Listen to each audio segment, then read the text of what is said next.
representing LCC. I'm here to serve as the MC today, and I'm more excited than ever to have everyone here talking about what we're doing as far as equity and health in the community. And today we're going to focus on a real crucial theme, the economics of health equity. This is not a topic, but a call to action. So I love, the fact that we're all here. Let's have a great dialogue, and see what we can do in the community to impact what's going on with the health in the community. Before I kick off, I want to acknowledge all our sponsors.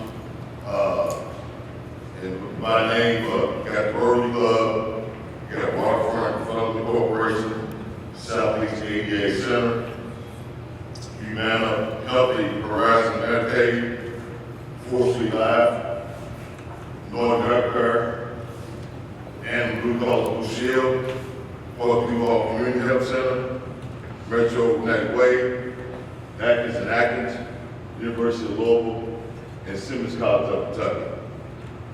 Let's give a great applause for her. And now I'd like to present our president of LCC, Kevin Fields Senior, like to come to the stage to introduce our corporate sponsor. Good morning, everybody. Good morning. I hope you're as excited as I am about what's about to transpire here. So let me just get us off to a good start. I want to first call to the stage our two co-chairs of our planning committee, Ms. Kenya Wade, is she in here? And Ms. Terry Duffy, there they are. Look over to my left. Come on up, because these ladies have come together over a set of about 12 weeks and steered us through a planning process. So I want you to hear first from our coordinators of this planning process.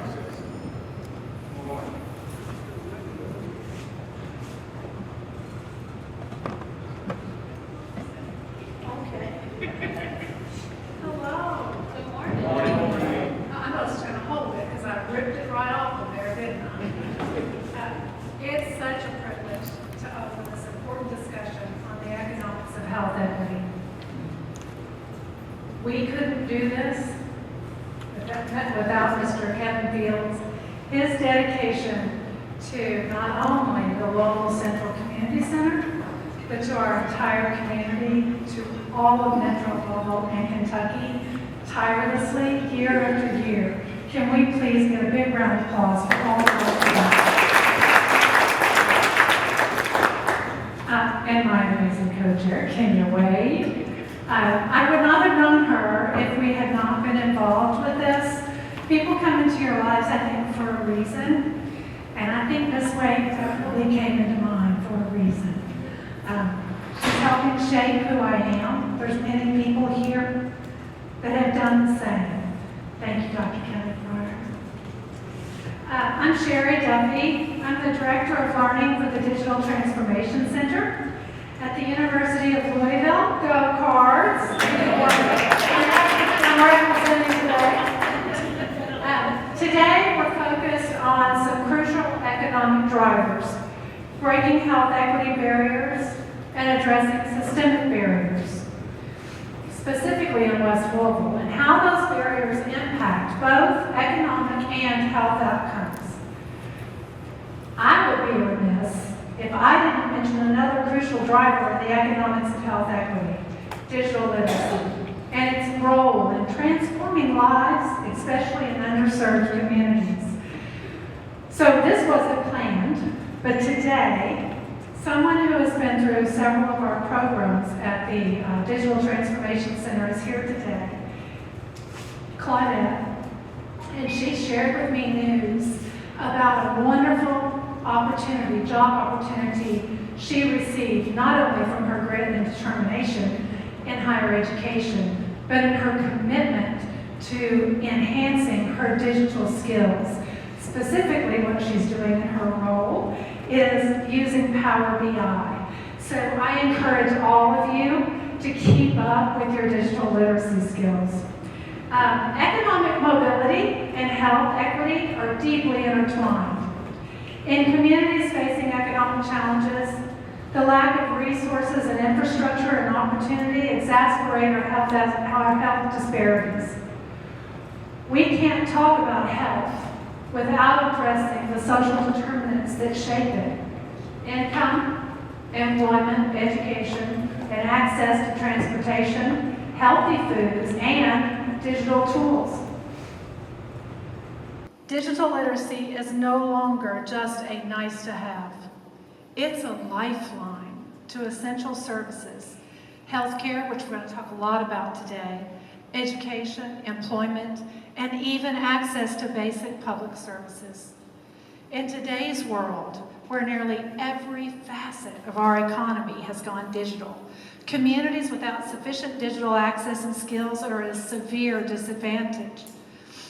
For healthcare access, digital literacy empowers individuals to use telemedicine, manage health information. How many of us have a parent, a loved one, a spouse who doesn't know how to access MyChart?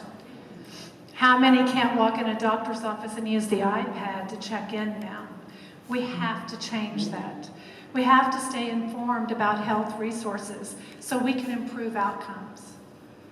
For jobs and education, without digital skills, individuals in economically distressed areas face barriers to education and job markets.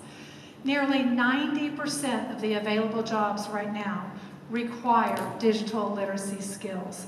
It's a gap and critical in places where unemployment is high.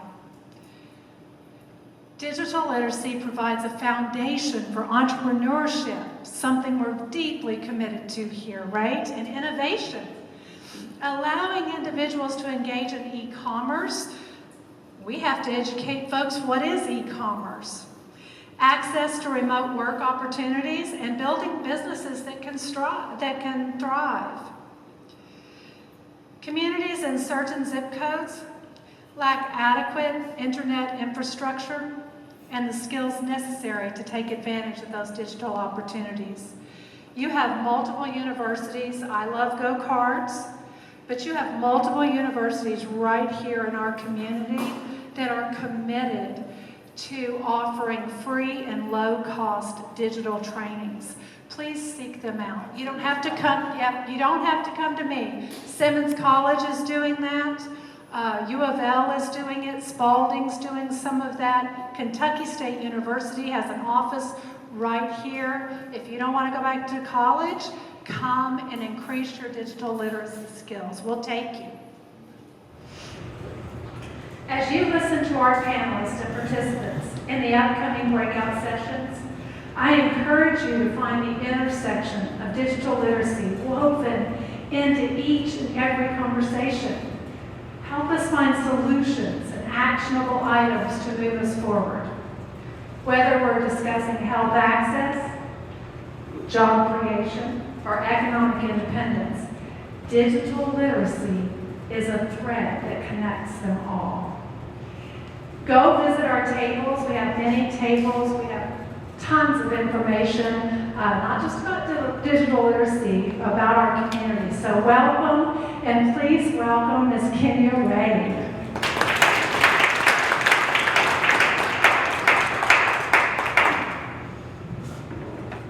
Thank you, Sherry, for that awesome information. And good morning, everyone. Good morning. Glad to see all the different faces and meet new people. I first want to say, before I say anything else, thank you to Mr. Kevin Fields for putting on this important event to get the information out, very educational and informative during a time like this in the city of Louisville. I also want to say shout out to the Rotary Club of Louisville as well. But I can't stress the importance of this event today and what's going to occur, because it's going to take all of us working together. And believe it or not, I had to let Sherry go first because I'm going to do a whole lot more talking, and you will continue to learn more about me, because I'm very passionate about the work that I do and the services that I provide. And a little bit more about me is just so you know, I am a professional social worker, so I want to always keep that at the forefront, that you don't lose sight of that, because I am a mother first, but I'm a social worker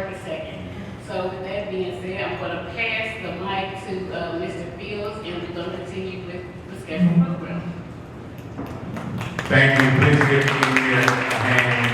As she stated, she's a proud Rotarian, as am I. And Rotary Club of Louisville has, for the third consecutive year, been our lead sponsor for this program. And it's a lot that goes into it. I want to acknowledge some of the Rotarians that are here. But before we do that, we're going to get back on program and get to our invocation. So I want to bring up to the stage a proud Rotarian, Mr. D. Tran, who's going to bring us an invocation. Thank you. Thank you, God, for bringing us together in this space.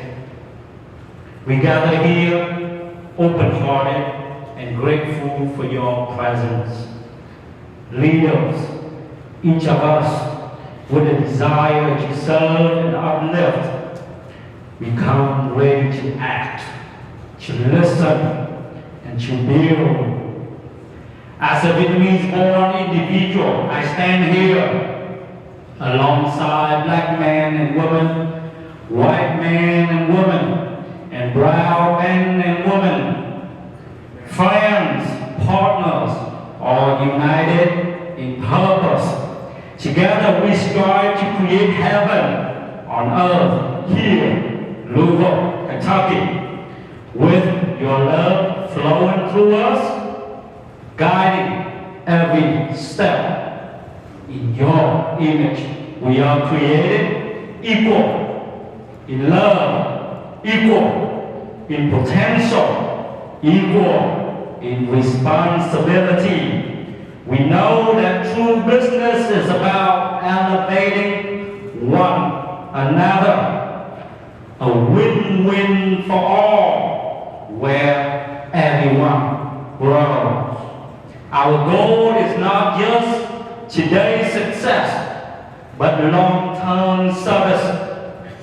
We seek to add values in everything we do, for that is the ultimate purpose you are giving us, to uplift, to care, to make this world better with every action. Let us be reminded that life, like business, is not just about things we accumulate, but about the love, kindness, and wisdom we give. These are the true exchange of value between us, especially today.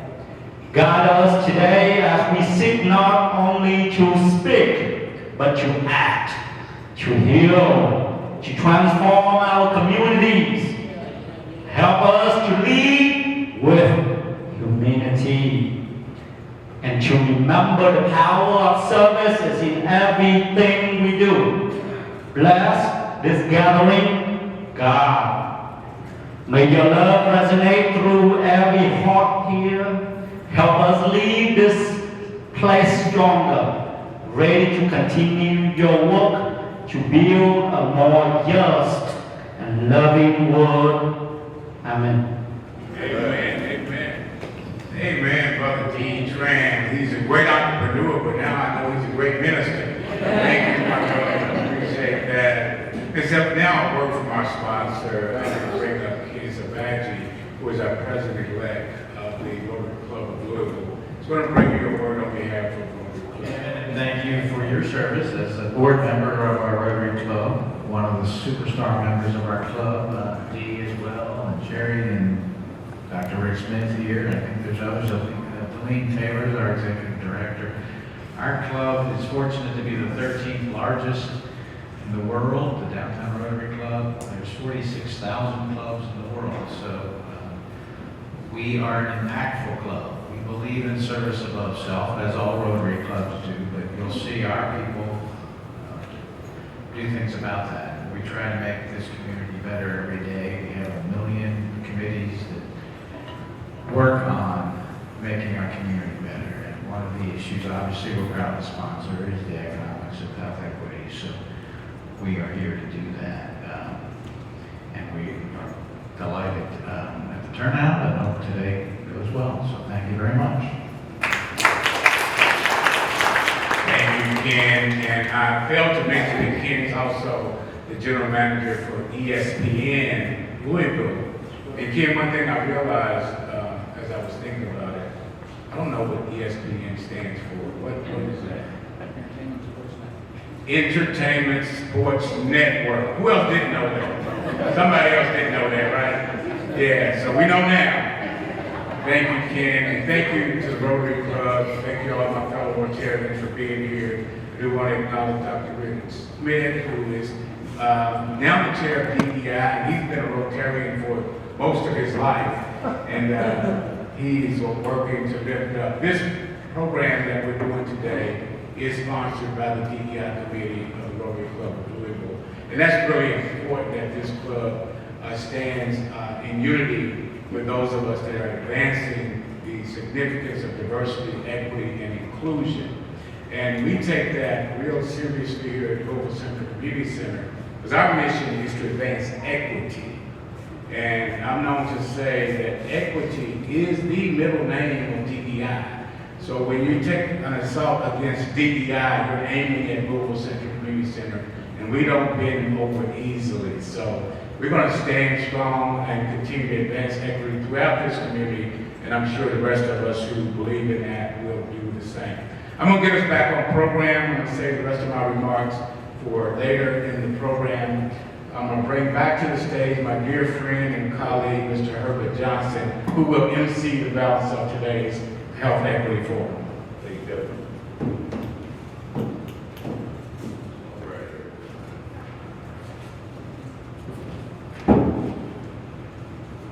Now I'd like to introduce Ms. Graham, Angela Graham, who's going to give us a dashboard of the Health and Department of Health Equity dashboard. Basically, we had this dashboard in 2017, and we got 2024. She's going to show us a dashboard as we go through the day, but just giving you a little bit of information on her bio. Angela,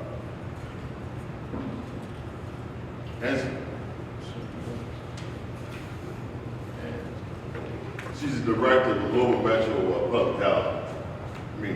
Public Health. And so basically, I'd like for her to come up and introduce herself, and give us a little bit about her. Tell us a little bit about her. You hear her? So, now moving into our panelists. And basically, our first panelist is going to be moderated by Brandy Kelly Pryor, the Executive Chief Officer of BKB Strategies. Are you in the house? Come on up, man. How you doing? Good.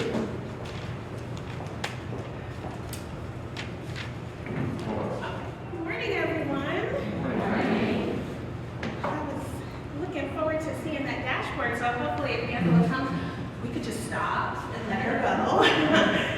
But we will also have Connie Mendel on our panel as well to be able to talk a little bit more about where the health department is, Louisville Metro Public Health and Wellness is right now as it relates to health equity in this community. But let me introduce myself. I am Dr. Brandy Kelly Pryor, and I moved to this community 9 years ago to have the awesome opportunity of running the Center for Health Equity. How many of you all are familiar with the Center for Health Equity? Raise your hand. Okay, I'm seeing about half of you all are familiar with the Center for Health Equity, so I'll give a little bit of background. But in 2006, the center was started by Dr. Adewale Troutman. And Dr. Troutman is a giant in this community, but was also a giant in the public health community around the country and around the world. So Louisville was the first municipality of its kind to have a Center for Health Equity. And that meant a big deal in 2006 when we weren't even using the term health equity or social determinants of health. Dr. Troutman in this community introduced it not only to Louisville, but introduced it to the world. And so when I got the call about coming and leading the center, and it was going into its 9th year of history, I knew the power of what Dr. Troutman had done, and I knew the Center for Health Equity, but I moved here, and I quickly realized that many people who were affected by it every single day had never even heard of it, and those who were even working in government, we did not have a good foundation on what it was. And so before we get started with our amazing panelists who are all going to come up and introduce themselves, so you all can come and start to take your seats on the panel.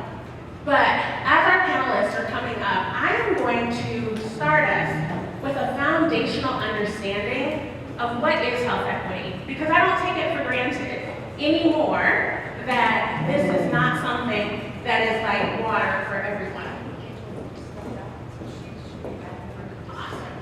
Awesome. And so Angela is just stepped out, and so she's going to come back in the room. So we will have the panelists, I don't know if it's going to be a problem for her to do it while the panelists are already seated, do her health equity dashboard. But while our panelists are taking their seats on the stage, I want to just show on the screen really quickly, or actually, why don't you all close your eyes? Close your eyes.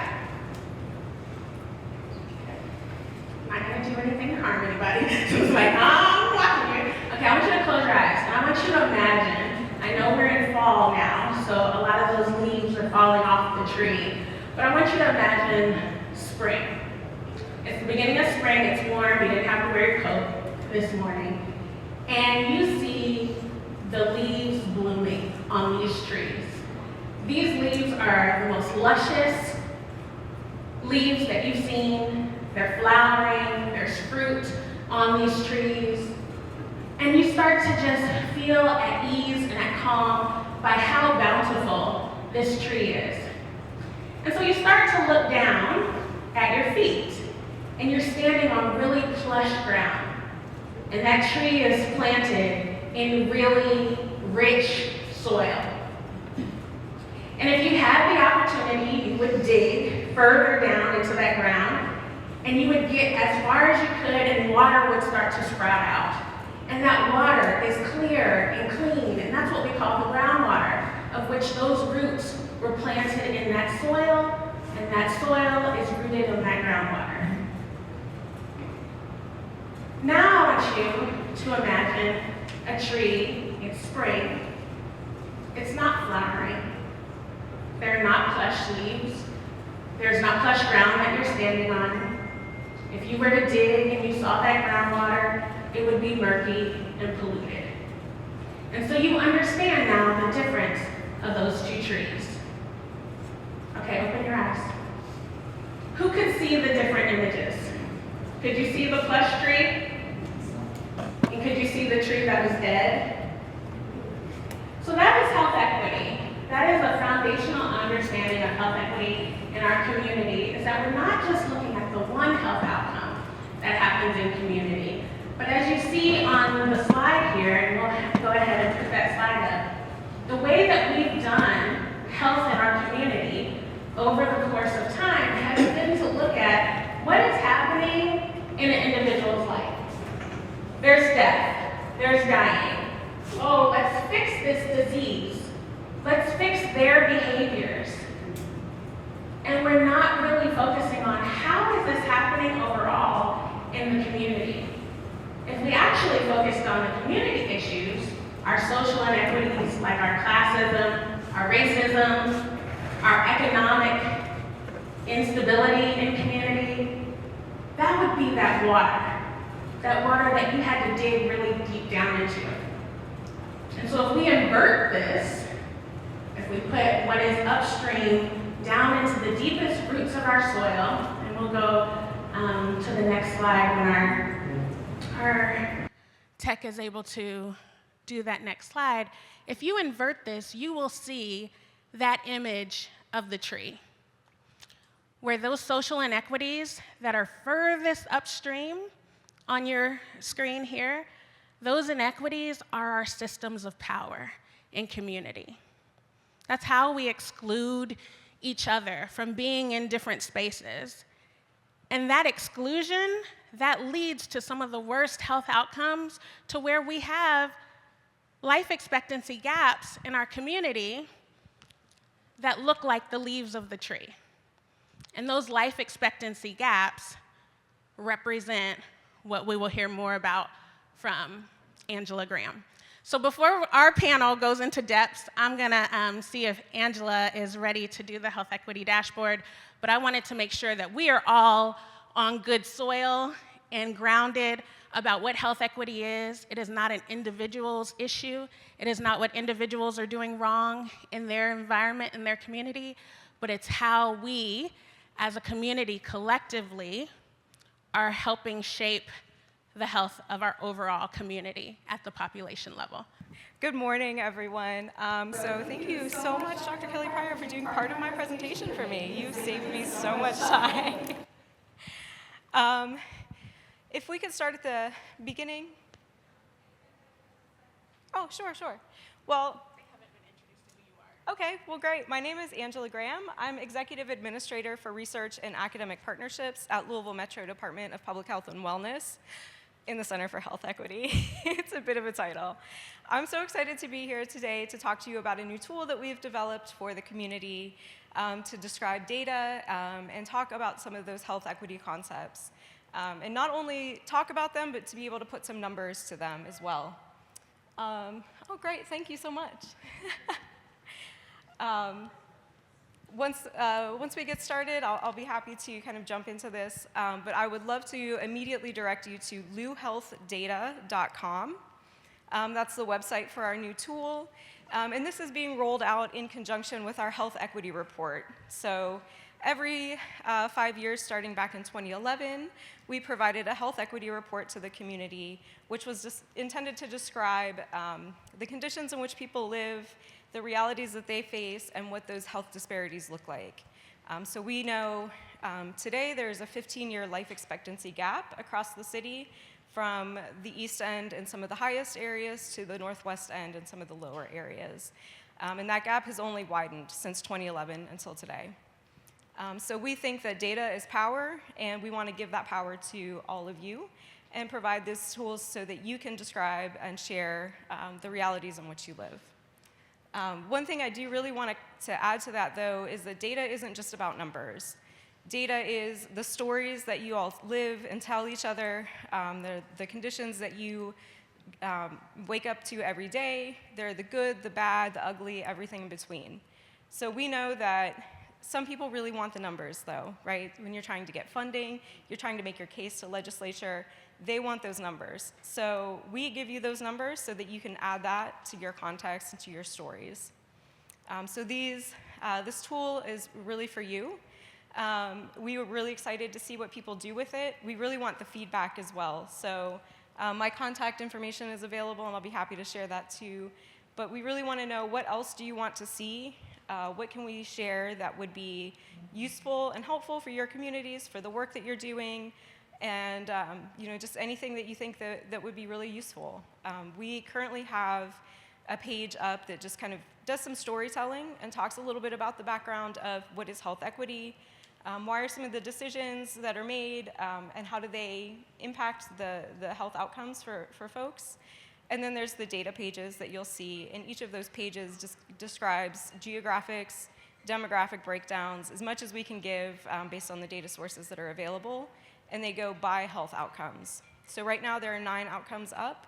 We're going to continue adding to those. We just added asthma earlier this week, so I'm really excited about that. We really pushed to get that one out before I came to talk to you all today. And by the end of the year, we'll have an additional several health outcomes added. Thank you. If you want to advance a couple of slides.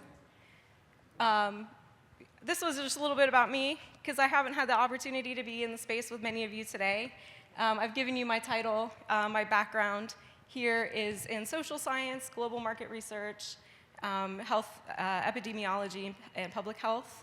And you always got to come to a place with some fun facts, right? So this is me running the Derby half marathon this year. I got to milk this picture for all it's worth, because that was a lot of training, you guys. I'm a Louisville transplant, and my other fun fact is that I'm a group fitness coach, and I'm a CrossFit coach. I have used burpee penalties as threats in meetings before, but y'all look like you're going to be on your best behavior today. So, next slide, please.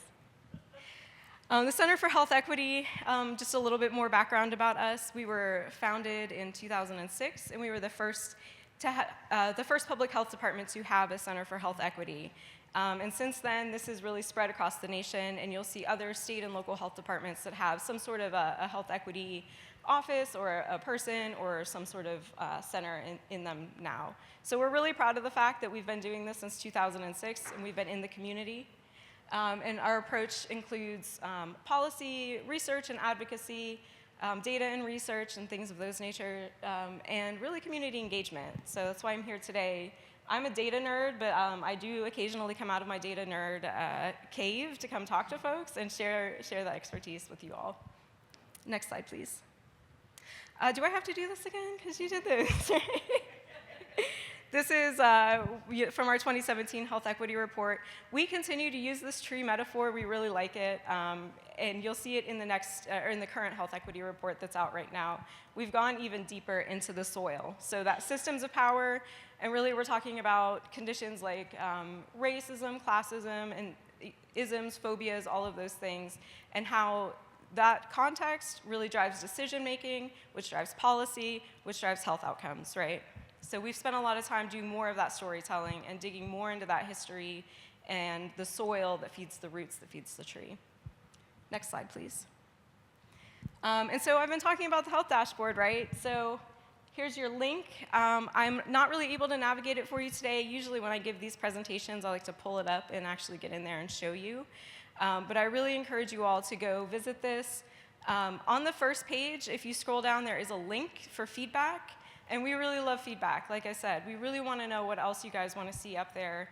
The goal for this dashboard is to update it every year, to add fresh data, to add more data, more pages, and just continue to build this out for the community. And next slide.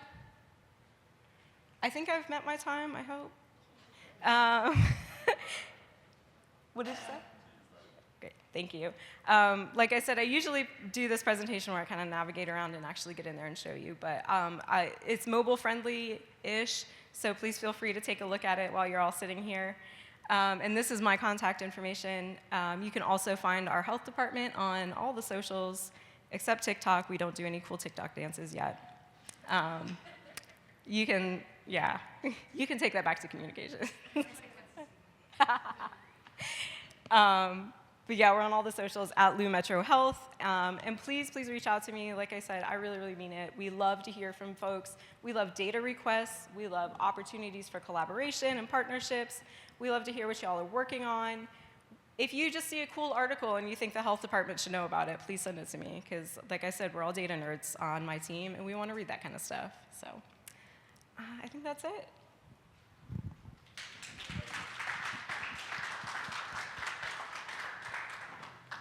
Oh, I want to invite Angela to stay if she wants to. No, it's really okay. So, as she mentioned, that metaphor of the tree, it was really important to me in terms of coming and leading the center, that we were able to talk in a way that was going to connect with the community. And I'm a person that loves pictures, and so doing it with that idea of how does the tree tell us all of these different nuances of what's happening in community. We can see forest in trees, we can see single trees in communities, and we can also see the ways in which we don't want to miss the forest for the trees. So we have an awesome panel up here today, and they have a lot of letters that you will, once you open up your program, you can read their bios in detail. But I'm just going to have each of them introduce yourselves. And I would like for you, we've talked a little bit now about the meaning of health equity, but I would love for you all to talk about how does this show up in the work that you do. So introduce yourself, tell me a little bit about the letters that accompany your name in the program here so we can all be on the same page about that. And then how does health equity show up in your work. If you want to talk more specifically about a social determinant that might be at that root cause level that you work on, then you can do that too, okay? So let's start with our Chief Health Strategist. Hello. Good. So I'm Connie Mendel. So I do serve as Chief Health Strategist for Louisville Metro Public Health and Wellness. I've been with the department as of this month 27 years. So I started when I was like 2, right? Health equity, everything we do, it revolves around health equity. It is in our mission. It's how we plan our work. It's how we adjust our work. It's all of our strategy, all of our community work. But I'll give you a specific example. So I started out in the Environmental Health Division. So part of the regulatory branch of the local health department, if you kind of think of it like the EPA at a city of Louisville level. So I did a lot of hazardous material response, so worked a lot in the Rubbertown area on interstates, train derailments, that sort of thing. And we do food inspections, we do pool, hotel, motel, tanning beds, you name it, we inspect it. But we can talk about child-lead poisoning. So we know, and we still see, blood-lead poisoning in our children. And, you know, I'll say that in some spaces, and they're like, oh, you know, that's a thing of the past. Particularly before we had the Flint water catastrophe. But before that, you know, folks don't realize that we still have children referred to us from their pediatricians and from clinics and other areas that have lead in their blood. And we know that causes a severe mental incapacities. We know that delays learning and can be even fatal. And where are the children, most of them, living that are experiencing this? They're living in areas with lower incomes, sometimes lower education, and housing is a big issue. A lot of it's rental housing. So why is this allowed to happen? Why are they living in homes that are in distress, that has chipping, peeling, flaking, lead paint, that has lead contaminated soil? So we have a program that we help make sure that the child gets the medical care they need, but we look for where the environmental piece is happening. Where is that exposure to lead? So we do the wall-to-wall, you know, within the whole house, doing an inspection, testing the soil, maybe going to a grandparent's house or a daycare to see if, or a neighbor's house that maybe they're picking that up. But and one of our big wins recently is that as of December of this year, we're rolling out a lead rental registry. So anyone that has property that is older than 1978, they are required to register that, and it's required to go through lead testing. So this is the first time in my 27 years that we're really getting out in front of it. We're going to prevent lead poisoning instead of just treating the children and the families that are poisoned. So that's where Angela talks about data. So we have the data, we know the children that are poisoned, we have some environmental data, and now we have a policy to help erase that, to prevent future lead poisoning. And that was a lot, so I'm sorry. No, you're fine. No, and I'm listening for some of the social determinants that you all are talking about. So hearing about housing and hearing about environment, that is really critical, and it'll lead to other parts of our conversation on the panel today in terms of removing barriers. So thank you, Connie. Okay. Hello, can you hear me? Okay. Good morning, everyone. My name is Bobby Bledsoe. I am a certified social worker under the clinical supervision of Essential Embrace. I'm also the founder of Greater Louisville Recovery Project. Greater Louisville Recovery Project offers non-clinical services to go into the community, meet folks where they are that are experiencing substance use disorder, to work towards reducing the fatalities that we're seeing and the unintentional injuries. I learned that the accidental injuries on the data report that are caused by drug overdose. Thank you, Connie. It wasn't a lot because you were able to help me with what I needed to say. In the work that I do to help every report, like we are working towards reducing the fatalities that we're seeing.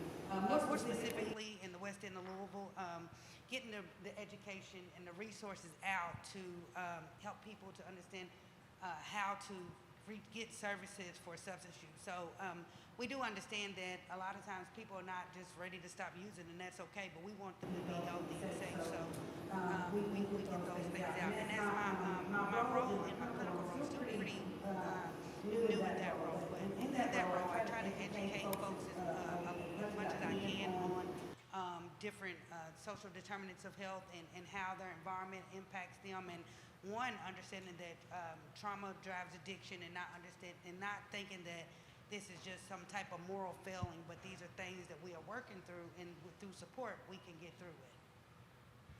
Thank you. So you all we've added to some of those roots just with what Bobby has shared in terms of trauma, education, resources, access to non-clinical services to serve those issues at that health issue being substance use. So thank you.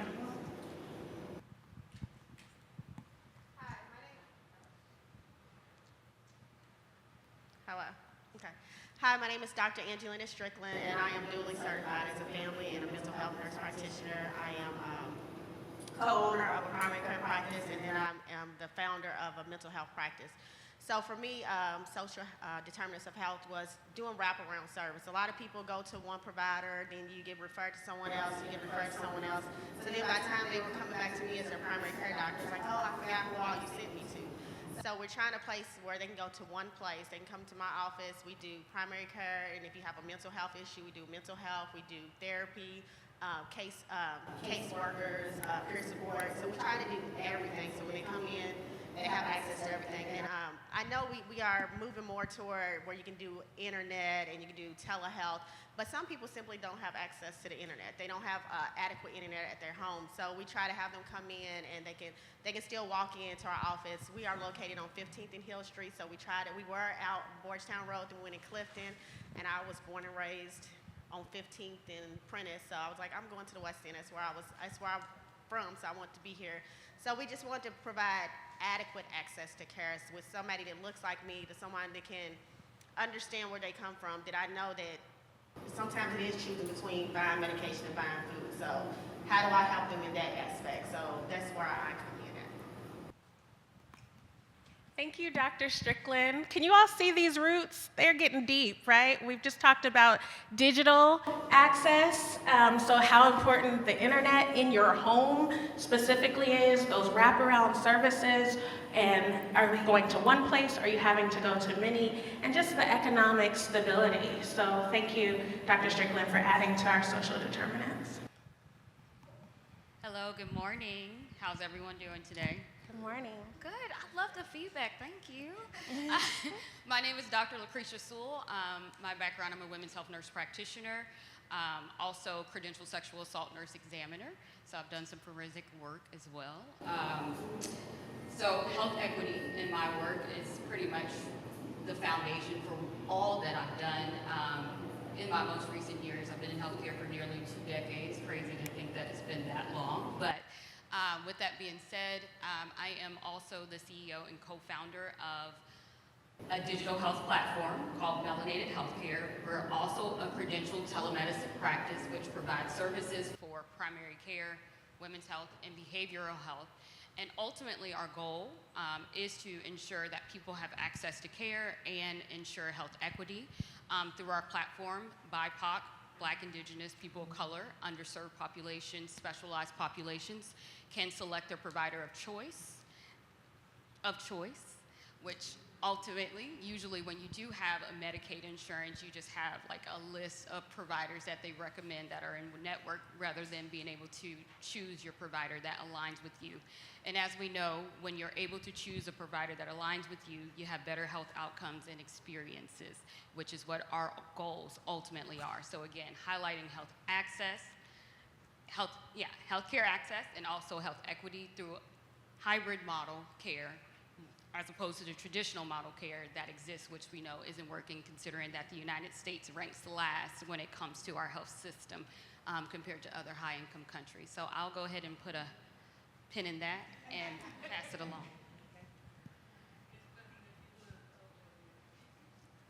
Okay, can you hear me? Good morning, everyone.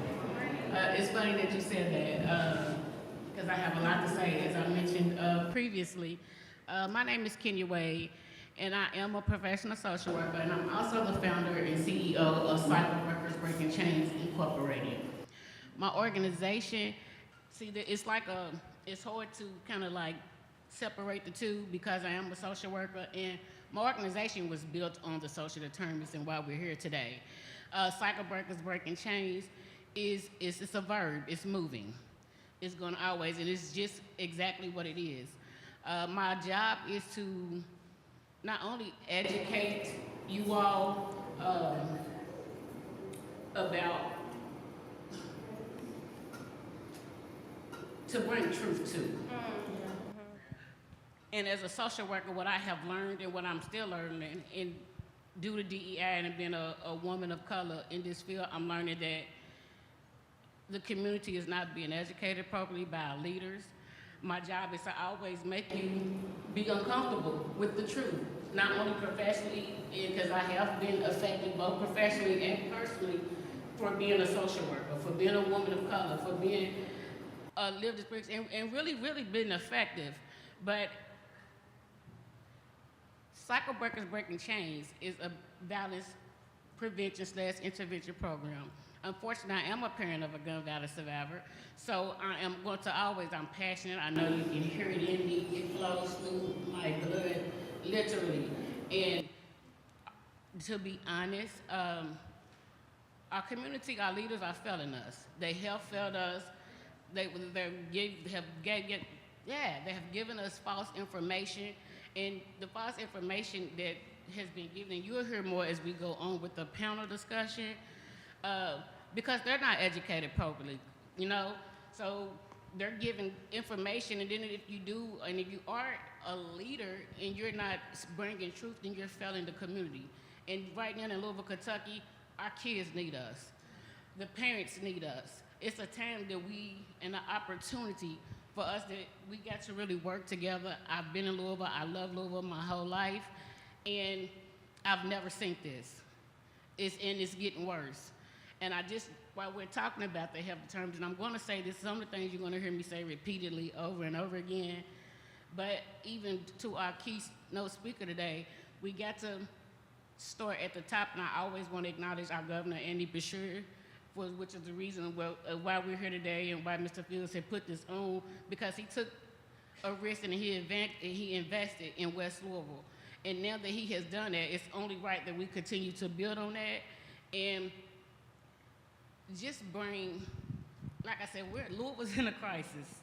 It's in a crisis, and we got to work together because of these issues and how it correlates. And again, my organization, Cycle Workers, is built on that. On your table is a stack of flyers. Some of you may have my photo on it, but each one is 7 social issues, and that's what my organization is built on, which is really alive and well. Like I said, it's moving. And these women, along with some of the speakers later on, is representing what my organization is built on. Each flyer is different, and each one gives you the social issue, and also on the back, it gives you the statistics on the back. So please pay attention to that, because this is what Louisville, Kentucky is faced and challenged by today. And again, like I said, I'm a social worker and I'm a CEO. I would never dumb down. I'm not going to dumb down because that's the problem, and why our leaders continue to fail us. So get comfortable, uncomfortable when I come in the room. I'm going to always be respectful, but you are not going to change my lived experience and my because again, like I stated, my lived experience is my professional experience, because I've been attacked, been publicly defamed because of this. So now it's time for you to hear not only my truth, but it's just the professional truth, because racism is real, inequalities is real, and being a person of color, we all are affected by it. Thank you so much for that, Kenya. And that's one of the most critical components of when we're talking about health equity. We're talking about the lived experience of every individual. So you all have seasoned professionals up here, but even if they did not have those letters behind their names, their lived experience would be just as powerful. And so you've heard health outcomes. Angela mentioned asthma, Connie mentioned lead poisoning, and we've talked about substance use disorder, sexual violence and trauma, gun violence in our community, as well as just overall all the different health outcomes that we know are affecting the Black community, but also communities that have been marginalized by low-income experiences. So what I would like for you all, and Dr. Sewell, you touched on it in terms of saying of choice, you know, having healthcare access of choice, and truth and agency are such important components of those root causes or social determinants of health. So can you all talk a little bit about historically building trust in the Black community and how it's been exploited by healthcare systems, whether that's been government agencies or it's been individual privatized healthcare organizations? And then what role does building trust with marginalized communities play in improving these health outcomes that we heard Angela speak about have been continuously going down since we've been tracking in 2011?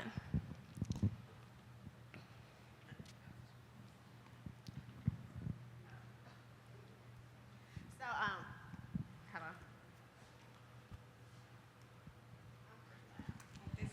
I was about to say, I'm pretty loud without it. But some of the historical mistrust has been even as far as back as like them doing testing on us, them using our DNA or our blood to run different tests. So I have patients still to this day who was like, okay, where's my blood going to? What exactly are you drawing? So it's just the mistrust. Off the top, it's the mistrust. So you do have to be I'm very transparent with whatever I do. When you come into my office, I tell you, this is what we're gonna do, this is what I'm drawing, this is why I'm drawing it. When you come back in, I print everything out, I go over each and everything, whether you understand it or not, I go over it. I write on the side of it, so when you go home, because half the things that we hear in the doctor's office, once you go home, it's gone out of your head, and you're like, okay, well, what does this number mean? So I write on the side of it, and then I hand it to you and say, hey, the message that you got from our office reminding you of your appointment today, if you have any questions, that's a text link. It goes both ways. Send me a message back and say, hey, I got home, I thought about this. What does that mean? Can you tell me? And I tell me, I might not be immediately getting back to you, but with text message, I can be in the middle of something, shoot you a text message right back. And it's quicker than you calling my office, them sending me a message, and me having to call you back. So that's one of the ways we've used, I guess, digital technology to help enhance our communication. But the mistrust is always there. Anything that you do, medication-wise, even because I deal with mental health, so giving them medication, they're like, okay, so what is this going to do? I feel like you're dumbing me down. I feel like I'm monotone now, and I feel like, so they want to know every single thing, and just to be honest. And I'm telling you side effects, what you might experience, this may last for this long, so that way when it happens, you're not surprised and you stop taking the medicine. So that's kind of where I got it at. No, thank you for that. I would say, just to piggyback on what you just stated, taking the time, I don't know if you guys really like honed in on that, but she specified all the steps that she went through in order to make the patient comfortable and confident in the care that she's providing for the patient. Time and time again, I can't tell you how many times, literally, a patient will come to me and they didn't listen to me. I was just there. They didn't see me. They didn't hear me. She didn't make sure that and I say she, I'm a women's health provider, so I see women, y'all. But yeah, I mean, so making sure that you take that additional step to ensure, knowing that people of color generally have this mistrust when you are not a provider of color, that this patient feels safe and comfortable, and that you take the time to acknowledge their fears, acknowledge that they may have this mistrust for you. So, yeah. Great. And meeting people where they are, we know that we could take these social determinants and these root causes and really look at each individual health outcome. So let's put ourselves in the mindset of mental health. And I know particularly Bobby and Kenya, you all, as well as Dr. Strickland, are really rooted in that mental health care access and space right now. How does socioeconomic status influence mental health in our communities?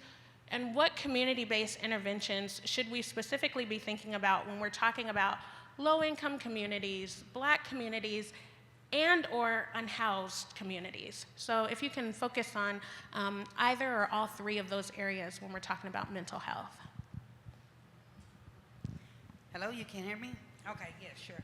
So how socioeconomic status is influenced in our communities, more specifically the marginalized communities, is when there's a lack thereof, right? And so I think about, all of the unintentional overdoses that we're having.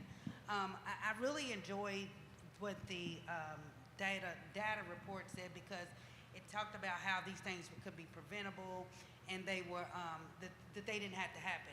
And so with that being said, that if we had more socioeconomic access there, we could really be able to get to the normal doctors that we needed to go to, gain access to this care, and understand what is going on with us. But while there is this disparity, and there's not enough going on in that space, people don't find out how to get these services in a timely manner, or either the stigma that's related to it.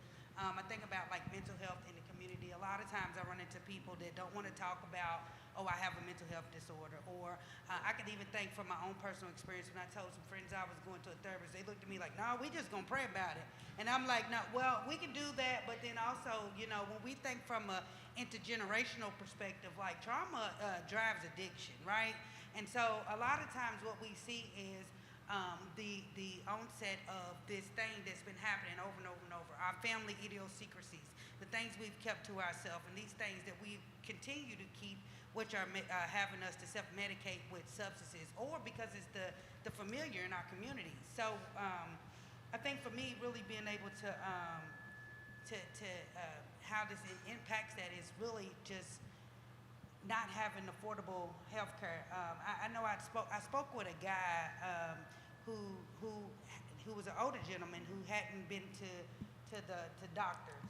And when I spoke to him, he had told me that one of the reasons why he didn't go to the doctor, he didn't really think he needed to, right? Because it wasn't something that they did in their family. Like, they went to the doctor when it was time for sports physicals or different things like that. But to routinely go to the doctor wasn't a thing for his family. And so I was like, man, wow, I never even thought about that.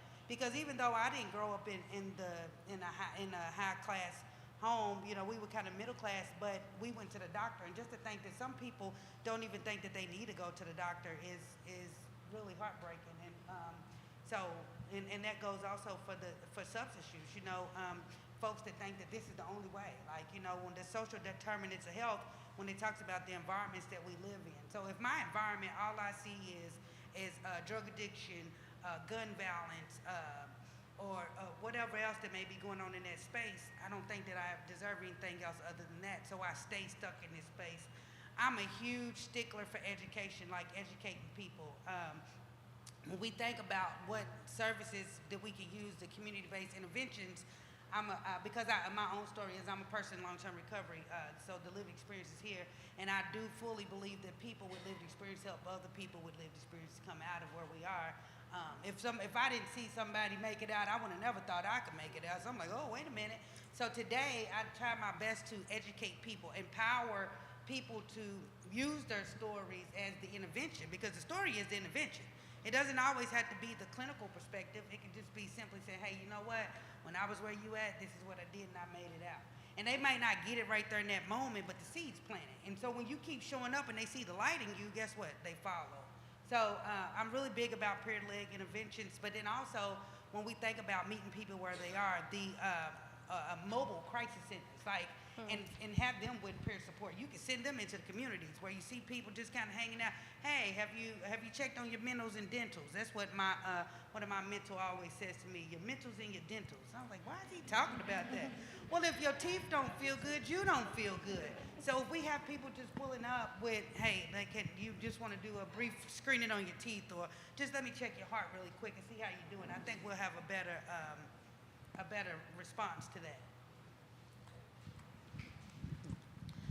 So what I want to say to that is that we all are traumatized. And if you haven't been affected individually in your home, you should have secondhand traumatization about all of these kids killing each other the way they're dying. back to back.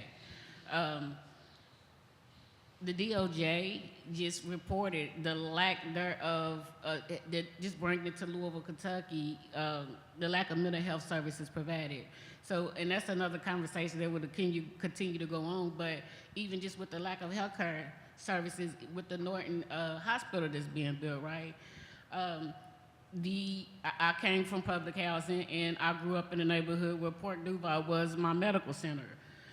Port Duval has been long and standing and could serve a lot more people throughout the city of Louisville, but the lack of access, I mean, it's a real thing. If I need to get to the doctor and I live in Shawnee, I gotta travel and catch buses and then may not have toilet care. Like, poverty is real.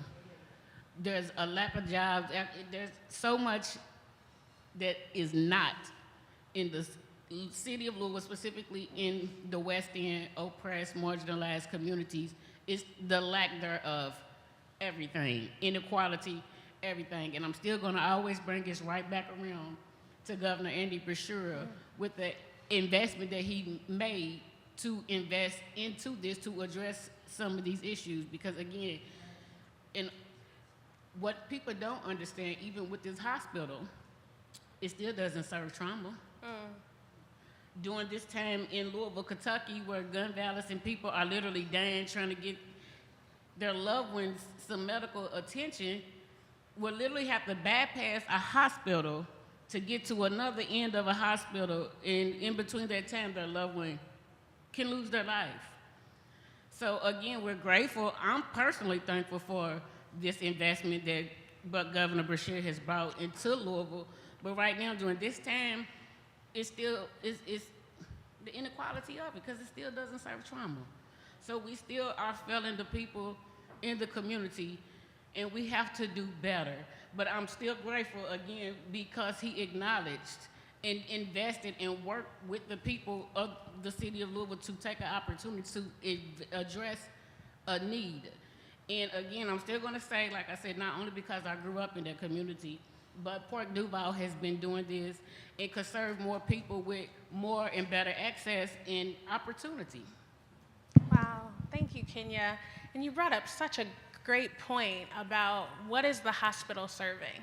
And so when we think about even, we would be remiss if we did not bring up maternal health care and the way that it is impacting the difference between our West End and our East End neighborhoods as it relates to not only maternal health, but infant mortality and low birth outcomes. And so that is a question for me about the new hospital. Does it address high-risk pregnancies? And so can you all talk about, and Dr. Sewell, I know this is particularly a place that you're in terms of the pregnancy and health outcomes of women, but so many of you all are doing areas as it relates to maternal health outcomes overall. So please.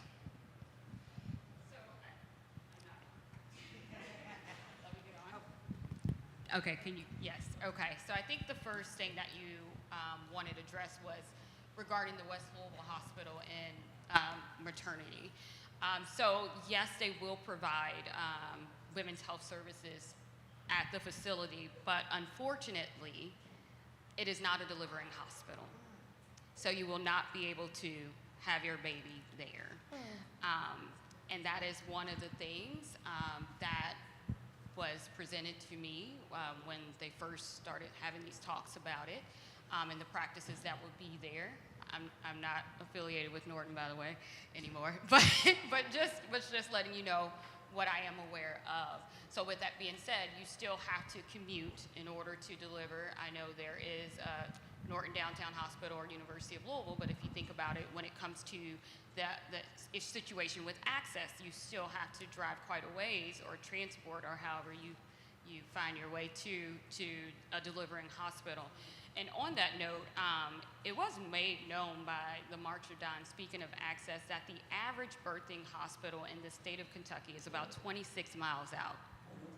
26 miles. Can you guys wrap your mind around 26 miles? So when you think about access, when it comes to maternal care deserts, what that looks like, it's mind-blowing still in this state. So I don't know. Yeah. No, and is there any other And way? I'm about to say, I'm sorry, I Yeah, have to chime please. in on that because this is the significance of what both of us just said. Do you see how in the planning process, how we're still doing a disservice to our people? We have a brand new hospital that hasn't opened yet, and you can't have your baby there. During a time of crisis in Louisville that's going to be here for a while because we didn't get here overnight. It's going to take a while to get it out, but we still are not providing the services that is needed. So if I'm dead stuck in the west end of Broadway and very deep, I got to bypass a hospital that hasn't been here. So these are, again, what I said previously, how our leaders are failing us. Specifically, I'm speaking on social workers, our people, because our job is to educate.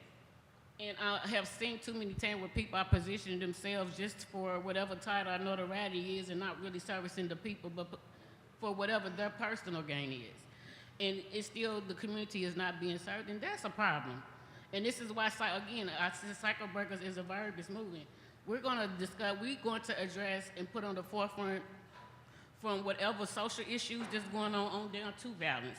Because violence is the reason that we have violence is because all of these issues that are not getting addressed and not being funded or being work appropriately. So again, we're failing the community, and then people are hurting, they're traumatized, and we're going to continue to go on because it's going to continue to keep going in a circle that affects the mental health.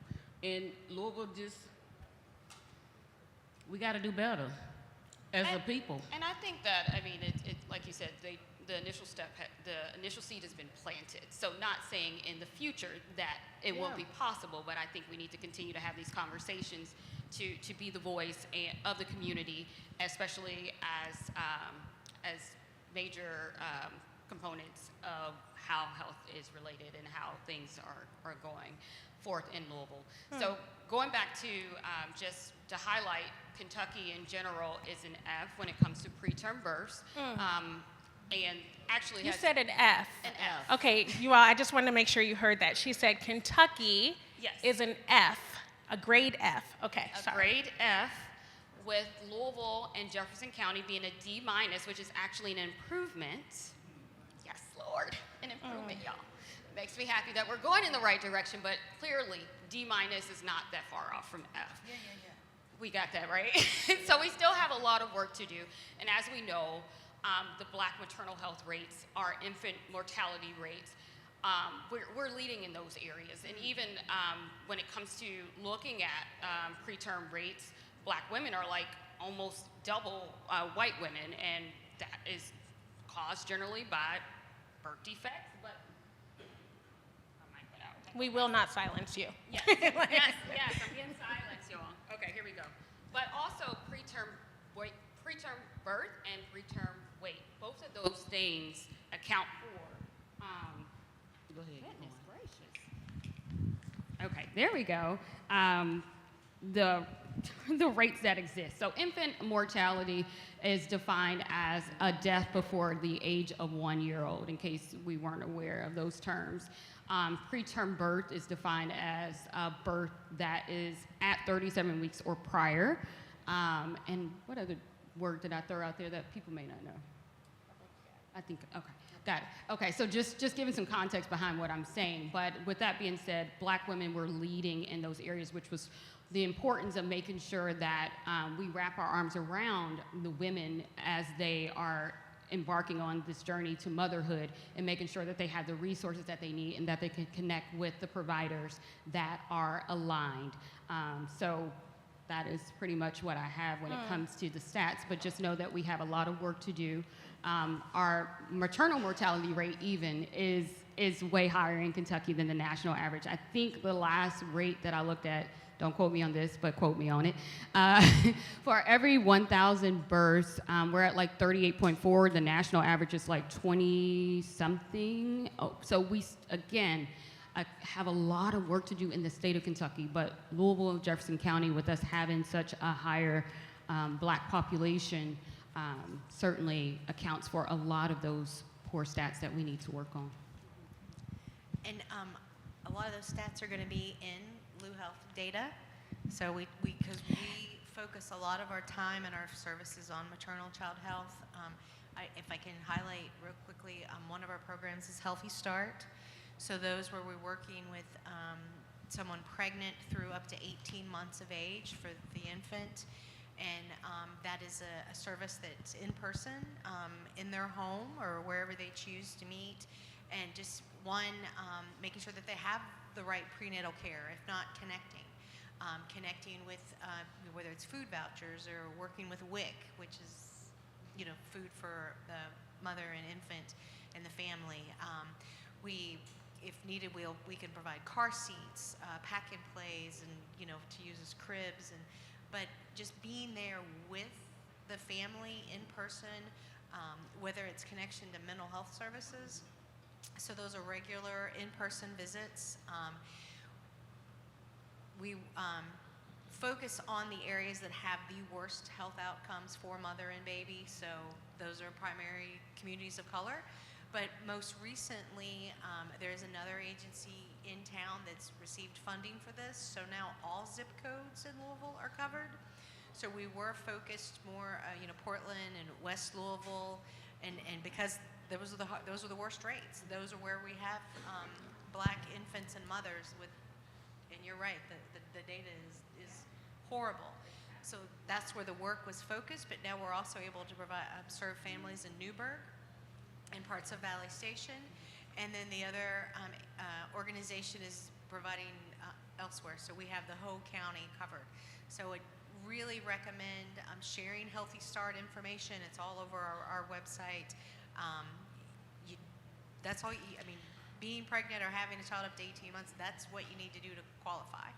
And Connie, while you have the mic, let's just touch on, as our last question before we open up to the audience here, the idea, and Angela, please chime in as well, this idea of data utilization. So the health department, your chief health strategist for our city, you're one of the leaders, right, that we're hearing here, and we know that you're listening, but how using the data as it relates to it has not gotten better, and we're seeing it get worse. You've talked a little bit about lead.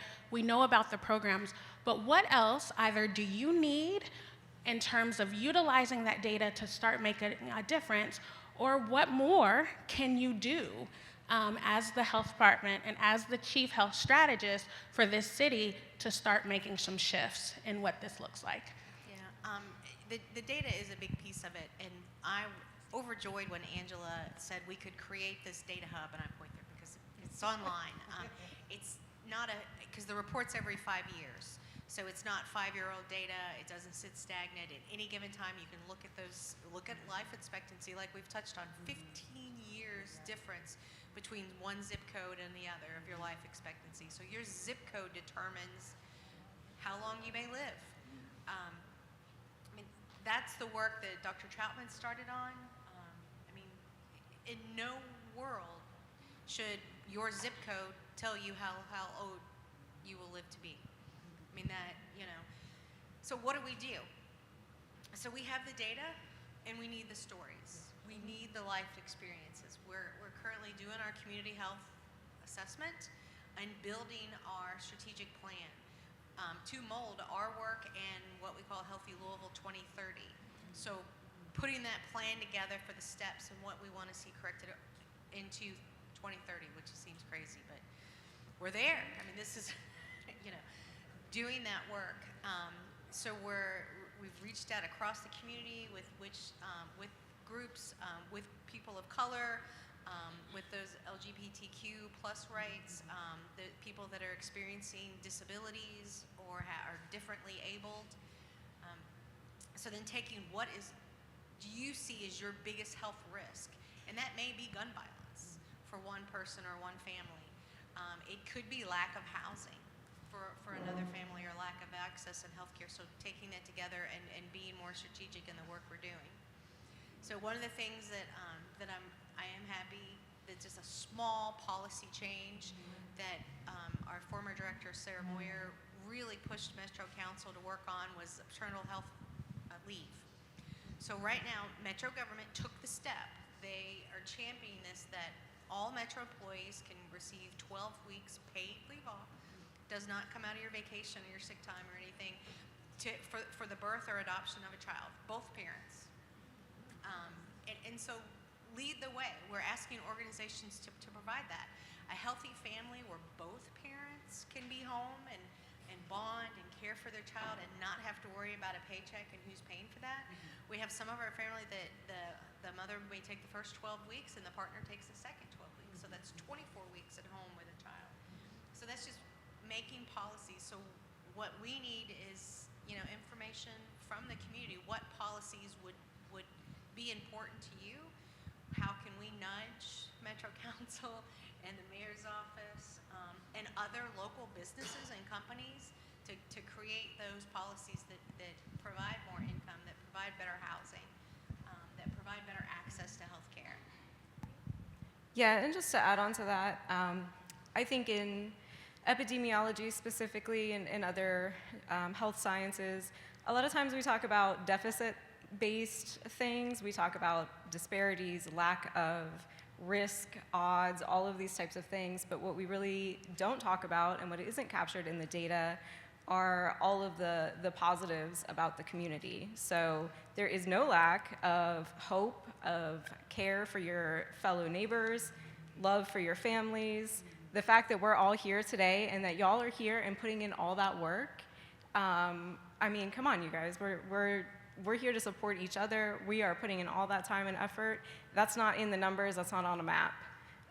So all of those things that Connie just mentioned tell us about policies. Come participate with us in our community engagement opportunities in Healthy Louisville 2030, not 2020 anymore. What year is it? That's not going to be on the map unless you guys come and work with us and make it be on the map. Let's get some questions from you all. Thank you to our panel. Any questions? Yes. Is there a runner for a mic? I'll bring it to you. Okay, I'll keep mine.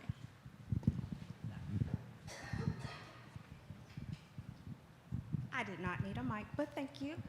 For each of our panelists, thank you. You all have done a wonderful job, an outstanding job. From someone that is within the community, I would love to hear from each of you what we can do, what I can do to help with your mission to help improve the community and the vision that you have to rebuild our community, because like you said, there is definitely a crisis. And I'm not on the outside looking in, I'm dead strike in the middle of it.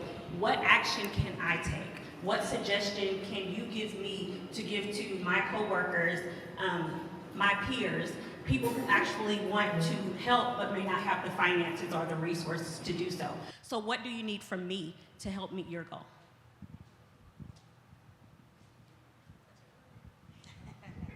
I can go first.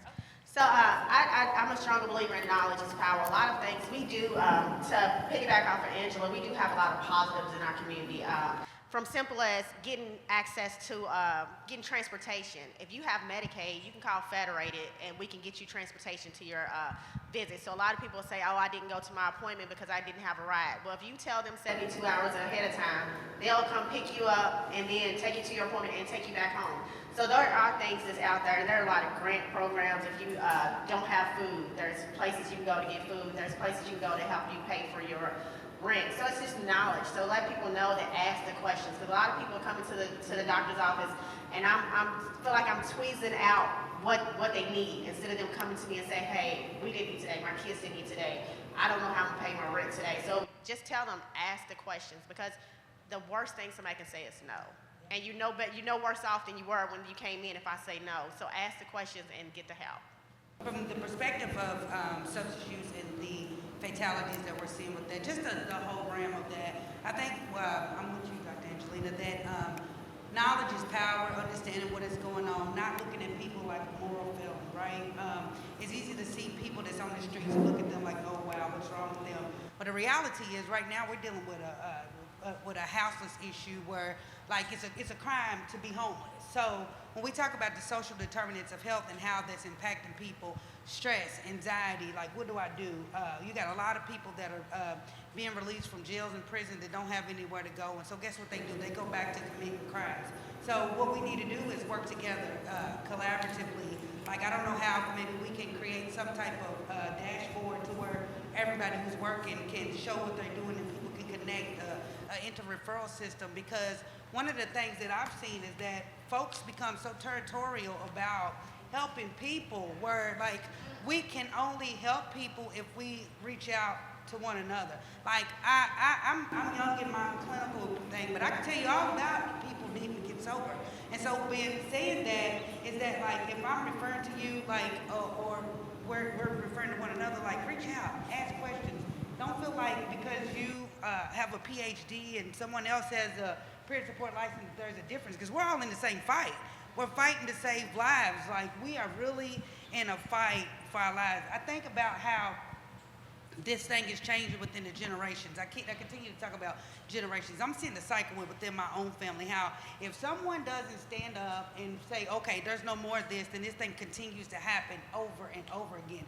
And we can educate ourselves. I went back to school and got multiple degrees, but the reality of it is that all that stuff I learned, people don't even know what I'm saying. So we need to dummy it down and make it make sense so people can understand, and also have more forums like this where we go into the community. I'm making my business bi-monthly to do community listening sessions to let people know, hey, somebody's out here, and it's hope with no strings attached, right? Like, I don't need you to show up and fill out this form. I need you to do these things, and when we do these things, we build those rapport. It's like I like to think about rapport building like a healthy relationship, but some of us might have been in unhealthy relationships. You know, in those healthy relationships, we know that there's there's no bad intention. We get to let our hair down. We can tell people about the symptoms that we're having, and they can help us. And so that's the same thing that we have with the people that we're serving. We have to build relationships. People are hungry for love and support. They just don't know how to ask for it. So that's amazing. Yeah. So that's my take. That's how I think we collaborate. We've got about 2 minutes, and I see 4 hands. So what I'm going to do, I'm taking it as my personal responsibility to actually get all of you all's questions. I'm going to write them down, and then I'm going to send them to the panelists. Would you all be okay? And then maybe we can even have a video response of your answer. So if you all are willing, you can send that out if it's conducive to everyone, because I don't want to lose what those 4 questions are. So raise your hand if you have a question, because I have a very visual memory. Oh, I saw more than 4. So I saw 1 here. 1, 2, 3, 4, 5, 6, 7, 8, 9.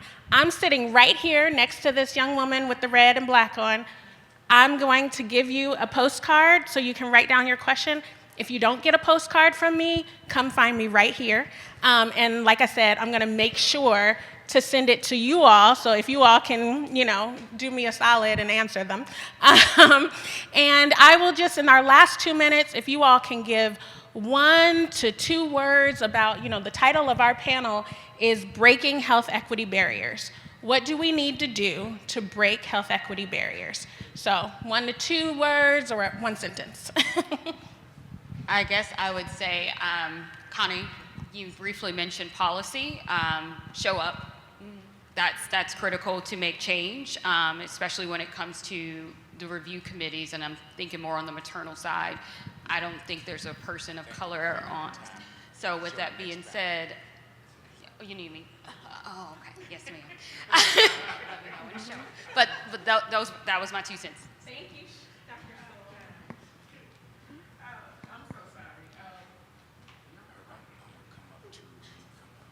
Hello? Can you hear me?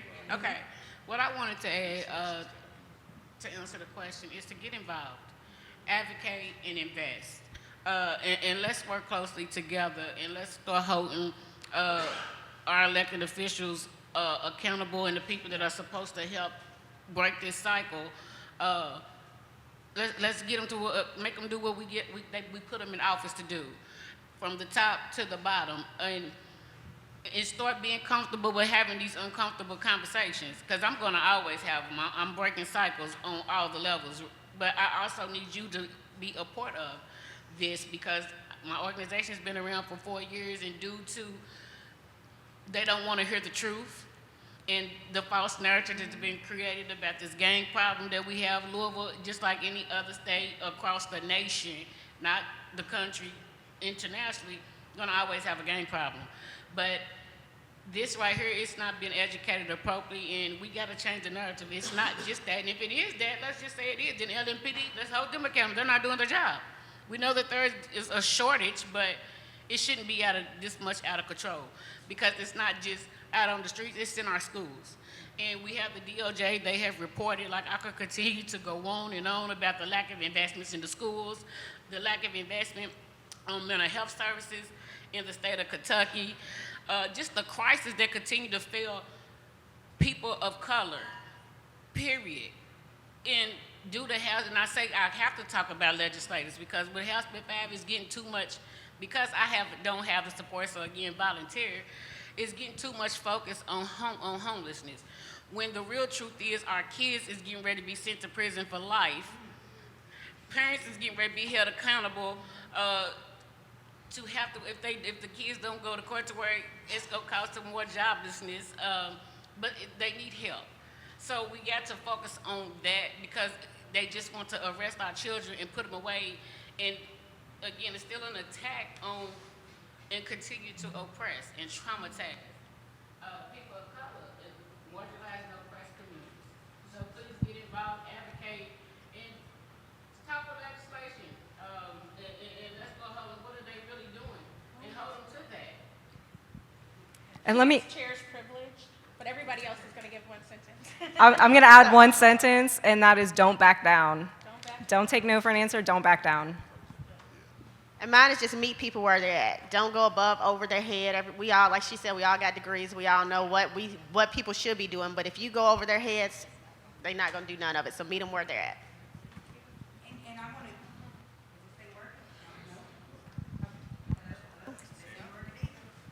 Hello? Okay, it is.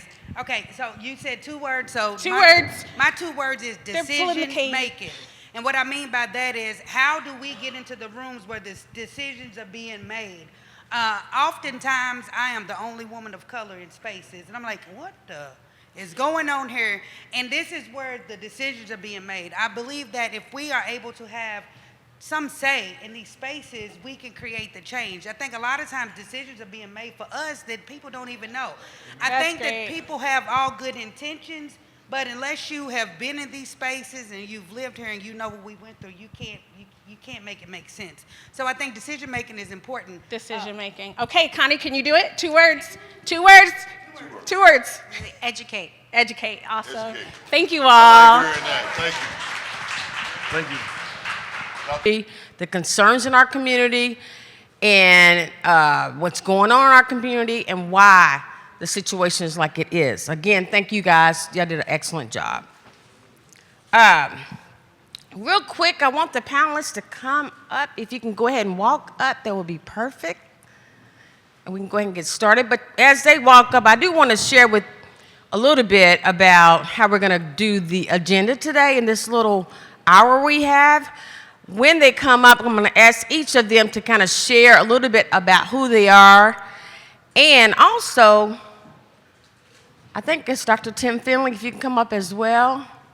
The whole panel come up, thank you. Anybody else on the panel, please come on up right now. I don't want to have to go through everybody's name, but if you are on the panel, I believe we had 6 individuals, and I'll go through the names. I don't have a problem with that. Thank you guys, thank you guys, thank you guys. Thank you guys.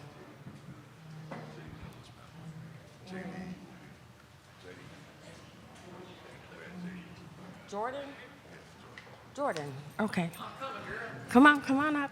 Okay, real quick, while they're taking a seat, I do want to mention, we're going to do first is go through introductions. Each panelist is going to actually introduce who they are, and then with that being said, they're going to actually introduce a little bit about what you guys do, and how that equates to health equity in our communities, policy and health equity. And then after that, we're going to go through and dive on in with our discussions. And then at the end of the sessions, we're going to do Q&A. And we've got a big panel right here as well. Are you all comfortable? Y'all have a seat, right? Wonderful, wonderful, wonderful. Just real quick, just want to make sure that we've got our microphones and everybody's got a microphone, or if you don't, we'll just share a microphone. Would that work for you guys? Thank you guys, thank you guys, thank you guys, thank you guys. Again, thank you all for attending. Now, hold your questions until the end, but we're going to start with this gentleman right here. He's going to actually say who he is, introduce himself, and talk a little bit about what you do at Park Duval, and tell us a little bit more in detail how you can actually help with our issues that we're talking about today. Well, first, I'm Dr. Swanee Jett. I'm the CEO of Park Duval Community Health Centers. But in my lifetime, I've been a chief health strategist in 3 different cities. I started my career at Louisville Metro Public Health and Wellness, so I've been 30 years in the game in public health, healthcare, and saving lives.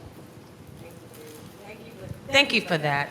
Thank you for that. Thank you for that. It's an honor and a privilege to be here today, and so thank you, Kevin Phillips, for the invitation. I'm excited to be here with all these distinguished guests. My name is Nicole Yates, and I am the AVP of Growth and Community Engagement for Passport Health Plan by Molina Healthcare. I have spent most of my adult life in the government affairs, and so this job is no different. And my job at Passport by Molina Healthcare is to break down barriers and create access to care. We'll get into a little bit more about what I do at Passport by Molina Healthcare, but we are one of the state's 6 MCOs, managed care companies, that holds the contract for state Medicaid. Thank you for that. My name is Gerald Neal. I serve as the Kentucky State Senator for the 33rd Senatorial District. You're sitting in the 33rd Senatorial District. Welcome. I've been serving in the Senate for some time. We are basically policymakers, and we cover the whole front, quite frankly, in terms of what we do in terms of passing policy. And we investigate and study policy in many different ways, including health. And you'll find, and I think you already know, that all these things are complex and interrelated and have an impact, and there's no single dynamic. I'm sure this discussion will bring that out, but I'm very glad to be here, and thank you for inviting me. Thank you. Real quick, I just want to make sure that, can you all hear everybody up here? Because I just want to make sure that we're clear and you can hear everybody. So, again, that was Senator Gerald O'Neill. So, wow, he has some mic. Let's all give him a hand clap for all the work he's done in our community as well. We want to thank you for serving on the panel. Testing, testing, testing. Thank you. Good. Okay, I am Dr. Tim. Okay, here. I'm going to let you use this one. This works very well. Let's try it again. Ooh, that one's good. Yeah. I am Dr. Tim Finley, Sr., and I've spent, 45 years in corporate America in Louisville. Probably it's 4 of the largest corporations in Louisville, Humana, LG&E, Norton Healthcare, Kindred. So it's been 45 years, and I have retired, and then I went back to work. Now I'm at Spalding University as the assistant professor, and every semester I have a class called System Theory, and I don't know if you've ever heard of System Theory, but it's all about complexity.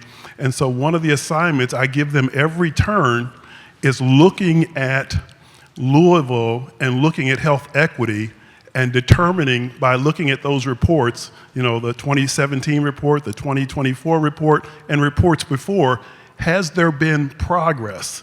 So that's what the class, one of their big assignments is to determine, by looking at all that data, has there been progress in health equity? Kevin knows all about it because he was in the class last term. What's up, y'all? My name is Dr. Gabe. Somebody hit me back with the what's up. I see you. My name is Dr. Gabe Jones. I'm an assistant professor at the University of Louisville. But bigger than that, I am a proud resident of the Russell neighborhood. Welcome to my neighborhood, y'all. Yeah. So, ain't it beautiful? Ain't it beautiful? So I need y'all to remember how beautiful it is when y'all leave. So if y'all hear somebody talking crazy about my neighborhood, y'all need to check them and tell them it's a beautiful place, right? So I'm happy to be here. I do a lot of what Dr. Finley just described. I teach classes from policy and systems of power to introduction to health promotion, which is all about the things that we're talking about here today. And I'm also deeply engaged in my neighborhood because it is where my heart is, it is where my hope is, and it is where my future is. So I'm glad that you all are here today, and shout out to LC3 for creating this space. Hello, Jordan Depke is my name. I'm not very photogenic, so my photo didn't make it up there. I think I'm just a late addition though. But super humbled and blessed to be here. Very intimidating stage before. You ladies were amazing. That was so awesome to hear all that. Just proud to serve this community, right? When I say this community, I mean the whole city. Moved here from Colorado, but I'm a Midwest kid. I've been in insurance for over 20 years. We own restaurants. We have a marketing agency. We've invested in the soccer team here. We've got about 15 to 20 businesses that we've invested in, and just humbled to be a part of this. And I just really want to get involved, and I want to serve. Started a new company that's founded in health and wellness. It's called Huba Health. You can check it out. We're in a rebranding right now. We're kind of changing some things, but just super humbled to be here and just want to get more involved. And thank you so much for having me. Very excited. Is that one going to work, or do you want to try mine? I'll try yours. Okay. I know yours works. Hello, my name is Janice Balding Gutter. I see a lot of familiar faces here. I grew up in the Russell neighborhood. I looked across the street. I grew up in Beecher Terrace, and I love it. I loved it. I was kind of mad because I said, leave me a museum.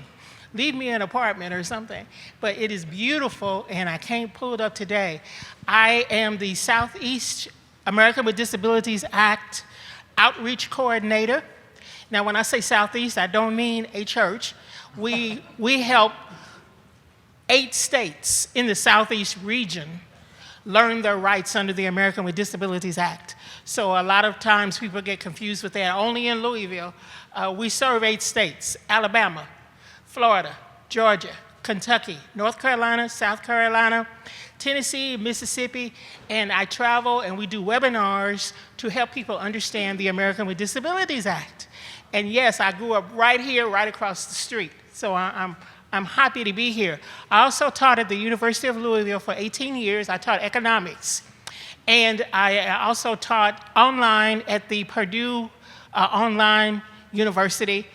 So I'm thrilled to see real eyeballs today and real heads, you know, because normally I teach online. So I'm thrilled anytime I get to see real people. I just finished the certificate program over there. And yes, give me a hand. It was something, but it's worth going through, and I had to teach 10 students, so I'm a lifelong learner. So thank you very much. We'll go further.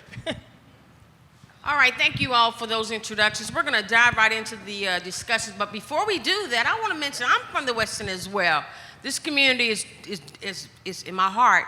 I have family members still living down here, so there's a lot of issues that I hear going on and still going on, but we're going to hear from the experts sharing what we can do better as a community person in our community. In addition to that, I've been in small businesses for many, many years, so I can say I'm a veteran to that. So I'm here to learn. I hope you guys are here to learn as well from these experts, because the goal of the session is to pick up the nuggets they have and share with our communities, because word of mouth is key, right?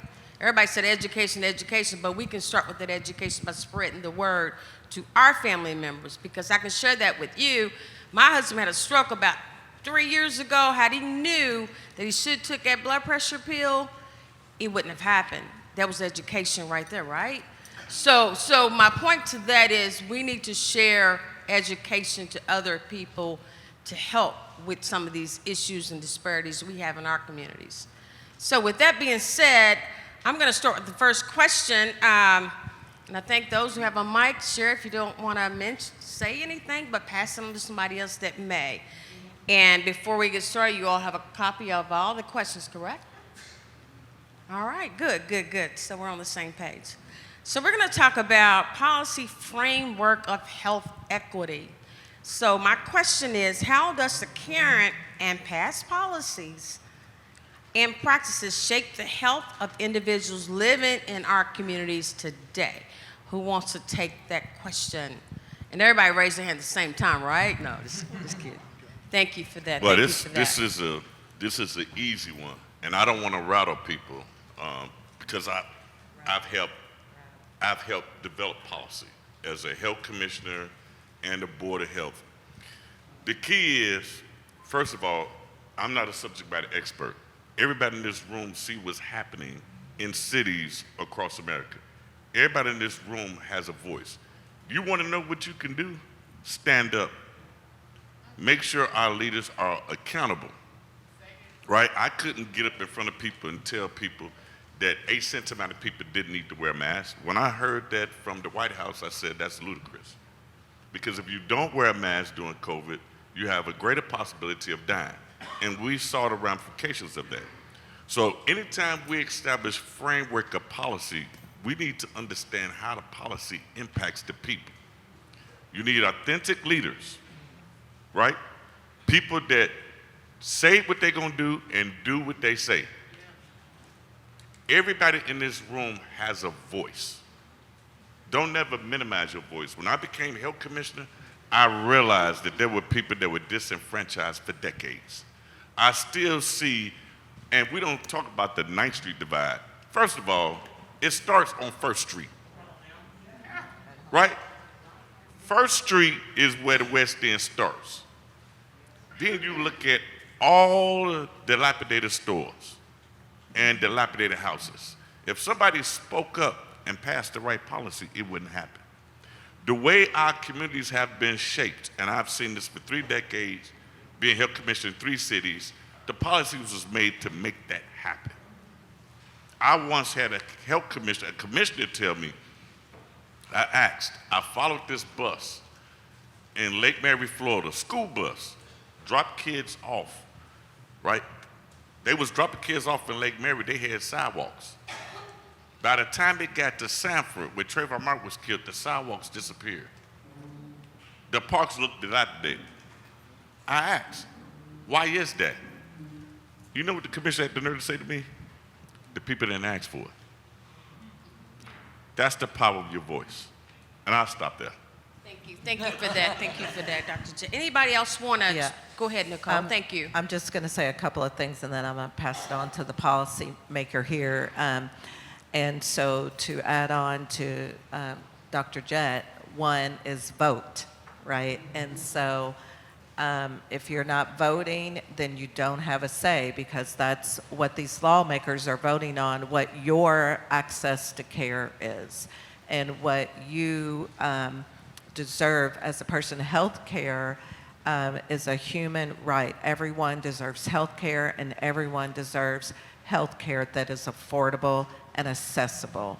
And so when Dr. Jett talks about the 1st Street, we're going to hear from Carenza later in this program, but keep in mind that the last street in West Louisville is what, Senator? I'm sorry? What's the last street in West Louisville? You live on it, close to it. 47, correct? The last street in West Louisville? That is correct. All right. And so the first hospital that we can get to, if you're on 47th Street, is way past 1st Street, several blocks.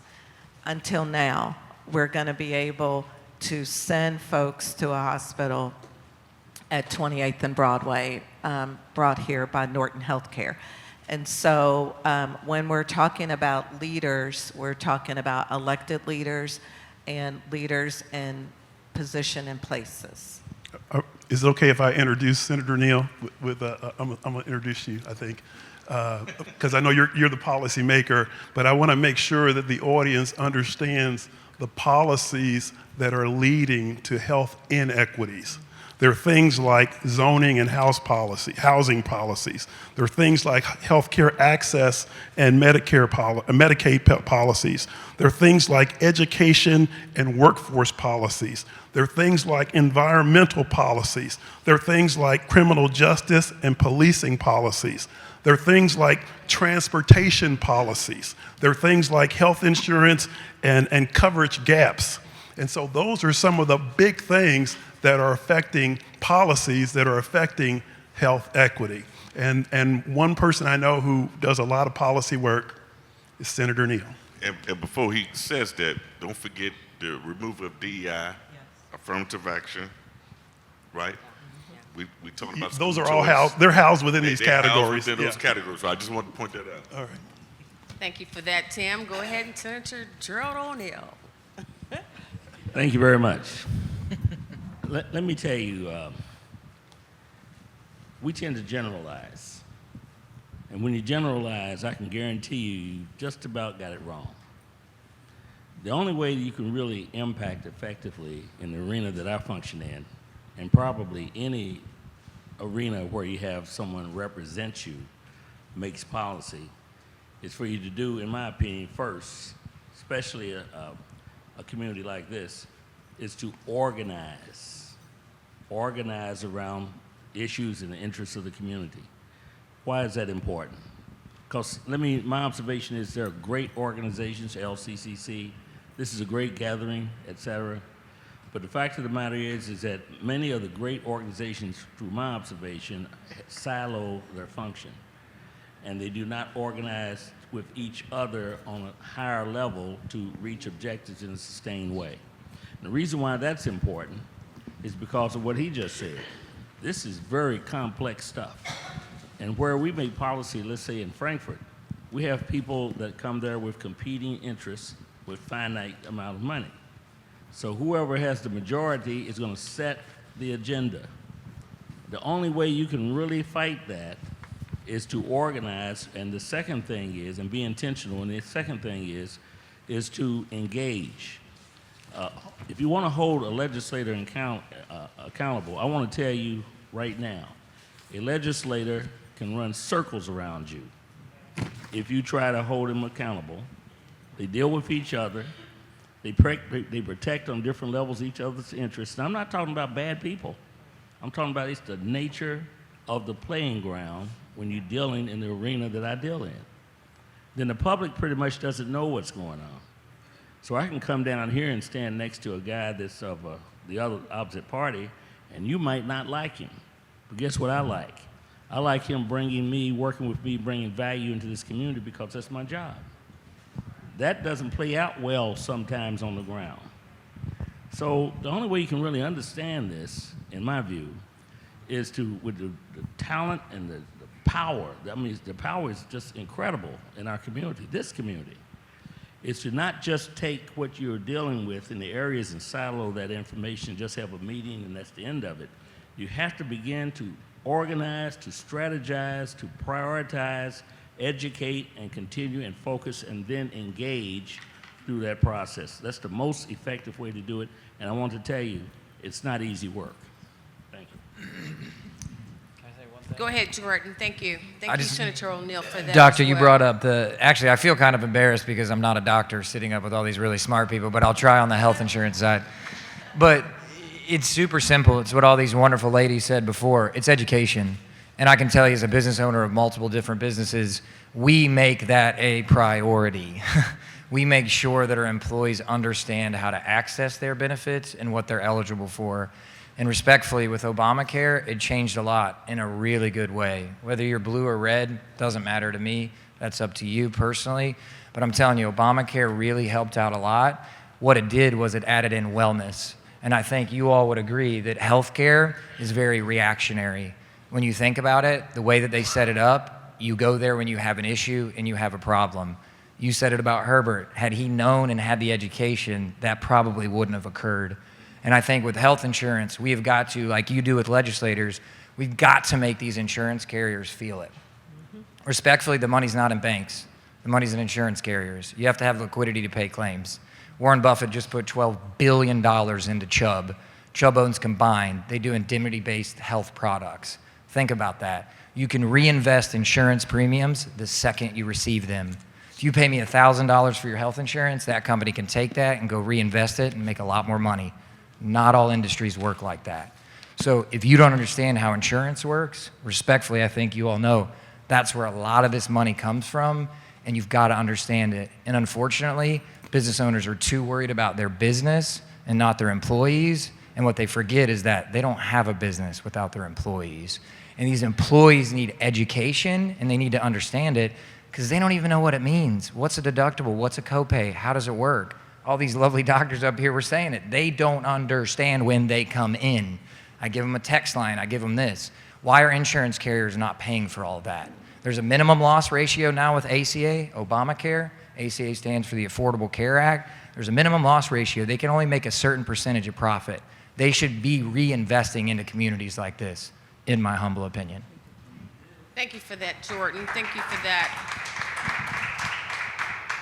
Thank you for all that, but all your comments. Anyway, we're going to shift gears just a little bit more. So we talked about health equity. So what do you think? I know we talked about some of the threats, but what do you guys think the threats are in our community of health equity threats that's really threatening our communities right now, just prohibiting, you know, good health, high blood pressure, all kind of stuff that I'm hearing all kind of things we're talking about today, but what is the biggest health threat in your mind? Doctor, go ahead. Yeah, well, from my perspective, and you know, I remember coming to Louisville in '95 and understanding I had to become acclimated to Louisville, understand the air pollution, environmental justice was going on. So I worked with the West Jefferson County Task Force. And then Trotman came and I began to understand a little bit about the health inequities. And the sad part is the health inequities that exist, CVD, cardiovascular disease, diabetes, hypertension, etc., is at the same levels as it was in the 90s.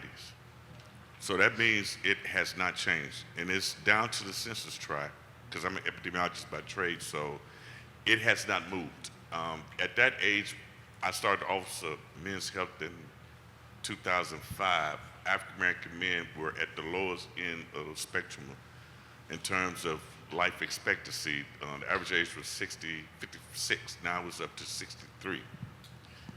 Right? African American women was at 78 and 75, and white women was at 77. We still have the same things that occur. So for decades, since the 1960s, Park Duval, along with Family Health Center and Shawnee, have been telling people to eat healthy, right? Change your diet, exercise. And if you look at the corridor, we can put as many doctors as we want. We can build as many hospitals as we want. The crime rate is still increasing, so people cannot go exercise, right? So let's be clear. And tell me, how many grocery stores do we have in the community? Tell me how many healthy farmers markets that you have. Tell me what choices do people have in order to eat healthy. And let's be clear. To eat healthy is expensive, right? So you have to begin to reduce the cost of food so people can eat healthy, so that people can live longer. Dr. Jones, you look like you wanted to say something. I seen your face right there. If you don't go ahead and take the mic, and it looks like you had something to say in regards to that. Thank you for that. Thank you. So first I want to say, y'all, I didn't write nothing down. So I am up here, more than I'm Dr. Jones, I'm just a person who is genuinely trying, right? And if you are genuinely trying, sometimes that means you're going to get stuff wrong. So I don't know everything, but know that I'm up here trying. So in the presence of genuine effort, there also has to be grace, right? And so I just need y'all's grace today, because that's a product of why I'm here in the first place. I said all that to say we're going to talk about it, right? So I think the biggest threat to health equity to me is the normalization of injustice, right? So when these things become normal to us because they are everywhere, they are just ubiquitous, right? So this year in our city, we have double digits in children that have died as a result of gun violence, right? But we talk about these things differentially based on what those children look like, right? So some people don't even know that that's the reality. We have a whole side of town that people would rather tell you not to go to than to actually address the injustices that are happening there, right? So we don't actually have the conversations about why we see young people say, I made it out, right? But why do we have neighborhoods in our communities that people have to escape, right? Like, these are the real things that we have to be talking about because they affect humanity at such a deep level, and it really is everywhere. We're about to have an election, right? And if anybody's like me, you're feeling really, really, really nervous about this election that we're about to have. But one thing that I think is important to acknowledge about the normalization of injustice is that I'm 35 years old, and I don't care to get political because it's what public health is. I'm 35 years old. I turned 35 2 weeks ago. There has only been one time in my lifetime where a Republican candidate has won the majority of the votes. Yet, Republicans have served many more than one term, right? So where did this system come from? It came from a system that allowed Southern slave owners to benefit from the numbers of enslaved people without allowing them to vote. And today we wonder why people are motivated to disenfranchise, right? These are the things that we have to be talking about because they are everywhere. And what we do about it is we have to find our place because none of us can do it all, right? But all of us have gifts, all of us have talents. When I was getting my master's degree, I was working 3 jobs, y'all, and I was late to every class and I was miserable. I was late to every single class and I was sleeping 3 hours a night, so I wasn't on nobody's stage. I wasn't at nobody's community events. I wasn't at anything because I was just trying to make it. And so just showing up to vote at that time for me was what it meant to do my part. But today, I'm not working 3 jobs anymore, right? So today, y'all gonna hear me, and you're gonna have to hear me on behalf of all the people that are working multiple jobs that can't be up here right now. So that's my piece. So I would add one thing to that, because he brought up 2 good points, well, a lot of good points, but normalization of standard of living. That's what we're talking about. And then Senator Neal brought up something very critical, is we have to collectively put our voice together and our economic power, right? To reshape the communities and get the justice that we do want. All right. ahead, Let me throw Dr. this. Van I just wanted to Van make Van. sure they get their list. All right, get your pen out. This is the list. Okay. Again, economic things that are happening. I remember when I first got to Norton Healthcare as the chief diversity officer, they asked me, what's the first thing you want to do? You want to do some training? I said, no, I want to talk about a living wage.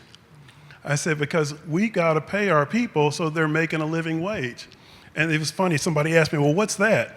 But anyway, things you should be listing, inclusive workforce development and job training programs, living wage and worker protections, small business support and entrepreneurial programs, affordable housing and community investment, education and equity in school funding, vote no on 2, affordable, accessible health care, transportation equity, addressing systematic racism and discrimination, some of the stuff he just talked about.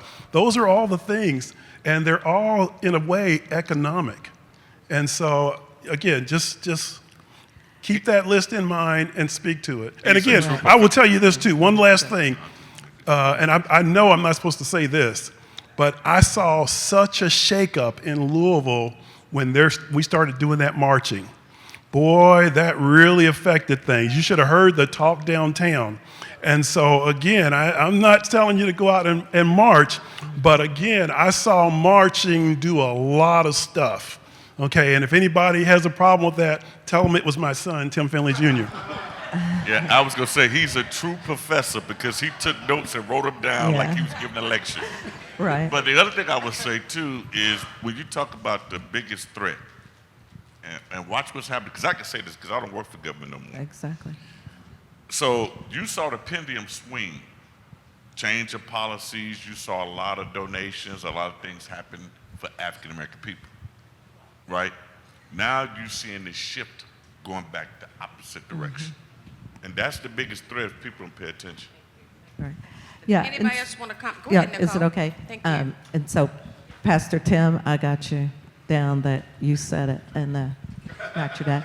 I just want to add, also it matters when I said earlier about people who are in places. And so some of the things that we have done under my leadership at Passport by Molina Healthcare is we have these PIPs, we call them, that we get from the state, and they say, oh, you've got to get the kids their shots. They have to be immunized. Well, we got to get them to the doctor. And so we were having Ubers and Lyft who were canceling rides once they found out they were coming to West Louisville.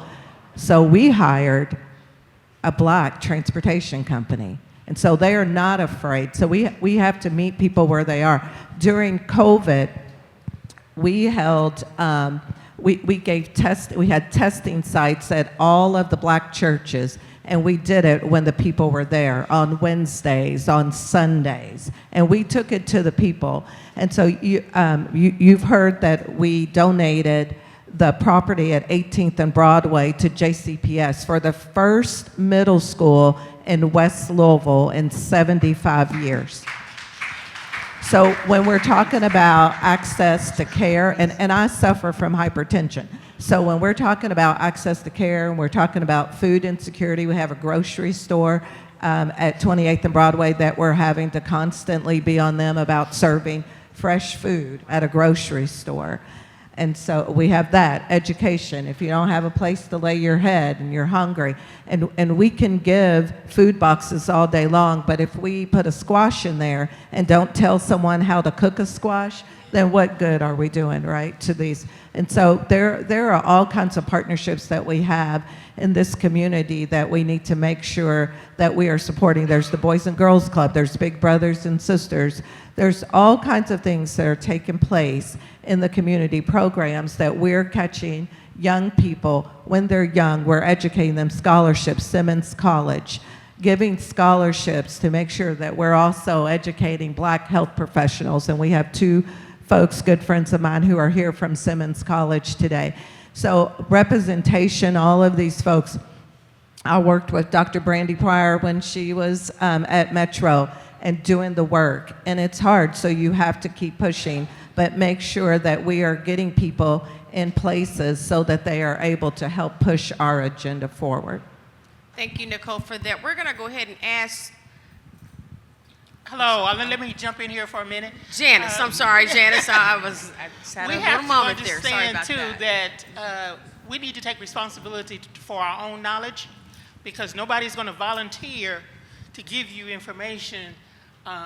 So you have to take time to make sure that you're reaching out to get that knowledge on your own and reaching out to the individuals that can give you that information.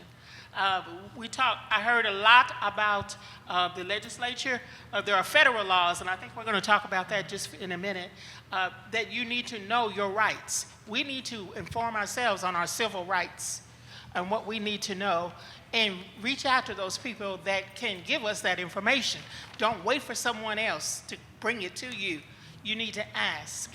And we're going to talk a little bit, I think, about the American with Disabilities Act and things like that. These are federal laws. So I'll wait for a minute. Well, actually, Janice, go ahead. One of the things I do want to ask the panel as well, but you worked there, you know that, those laws. So if you can tell us a little bit about how can they get the resources they need with that particular act? If you can tell them a little bit about that act to everybody in the audience, and they'll learn and know more about it and what that means, because I come from a family that some of those guys are handicapped, and guess what? The resources out there, they just don't know where to go and get them. So I'm sure there's a lot of other people out there that don't know how to connect those dots. Thank you. Well, I'm one of those resources. The Southeast American with Disabilities Act Center will give you that information about the Americans with Disabilities Act, the ADA. The ADA is a law passed in 1990, and it was amended in 2008.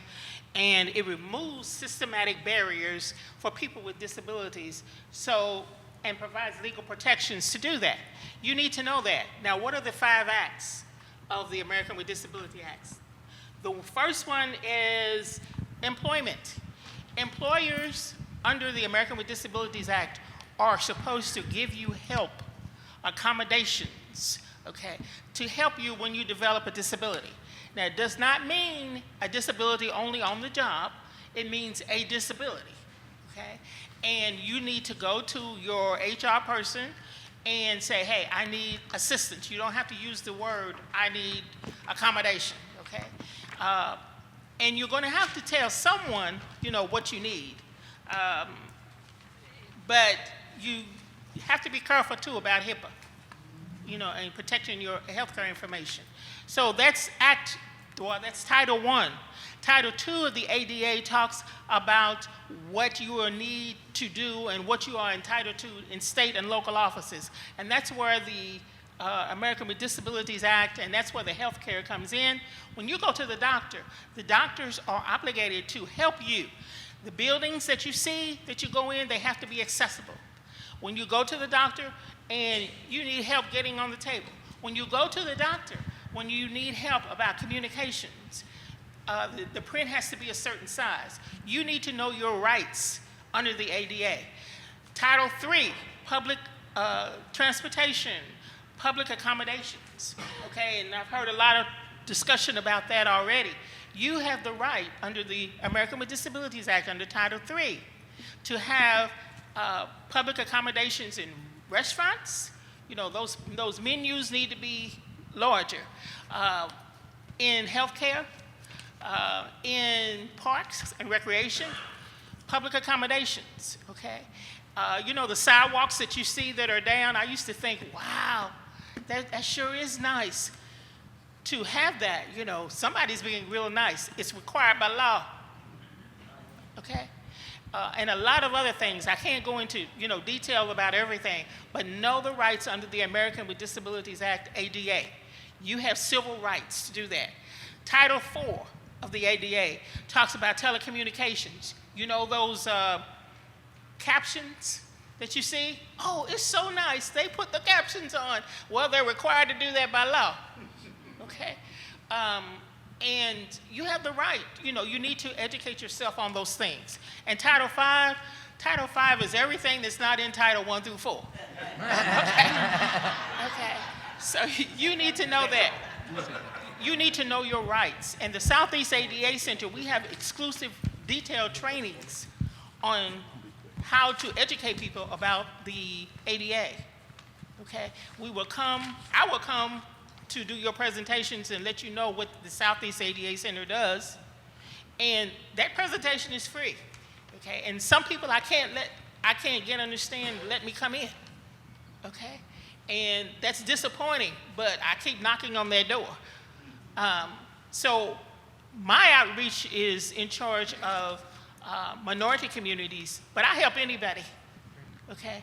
And I'm thankful to Kevin for letting me come in, because Russell is my community, but I'll help anybody anywhere. No, learn your rights under ADA. And I want to tell people that ADA disabilities are ageless. Okay, so don't give me this stuff about, you know, it's for old people, okay? Disabilities can happen at any age, at any time. So you need to know your rights under the American with Disabilities Act. The brother over here talking about, you 35, you know, I remember 35. So please know your rights under ADA. Now, under the Health Equity Act, okay, and how this ties into economics, Titles 1, 2, and 3 have influence on this economic mobility and health equity. Especially Title 2, it talks about when you go to the doctor, things that you are entitled to know and have, okay? Title 3 and Title 2 also talks about transportation. Let me come and explain all this to you in detail. I have information over there at the table. Know your rights under ADA, because your employer and no one else is going to voluntarily all the time give you this, okay? Now we help employers also, okay? They need to know compliance and how to stay in compliance. Employees need to know what their rights are when they develop a disability, you know?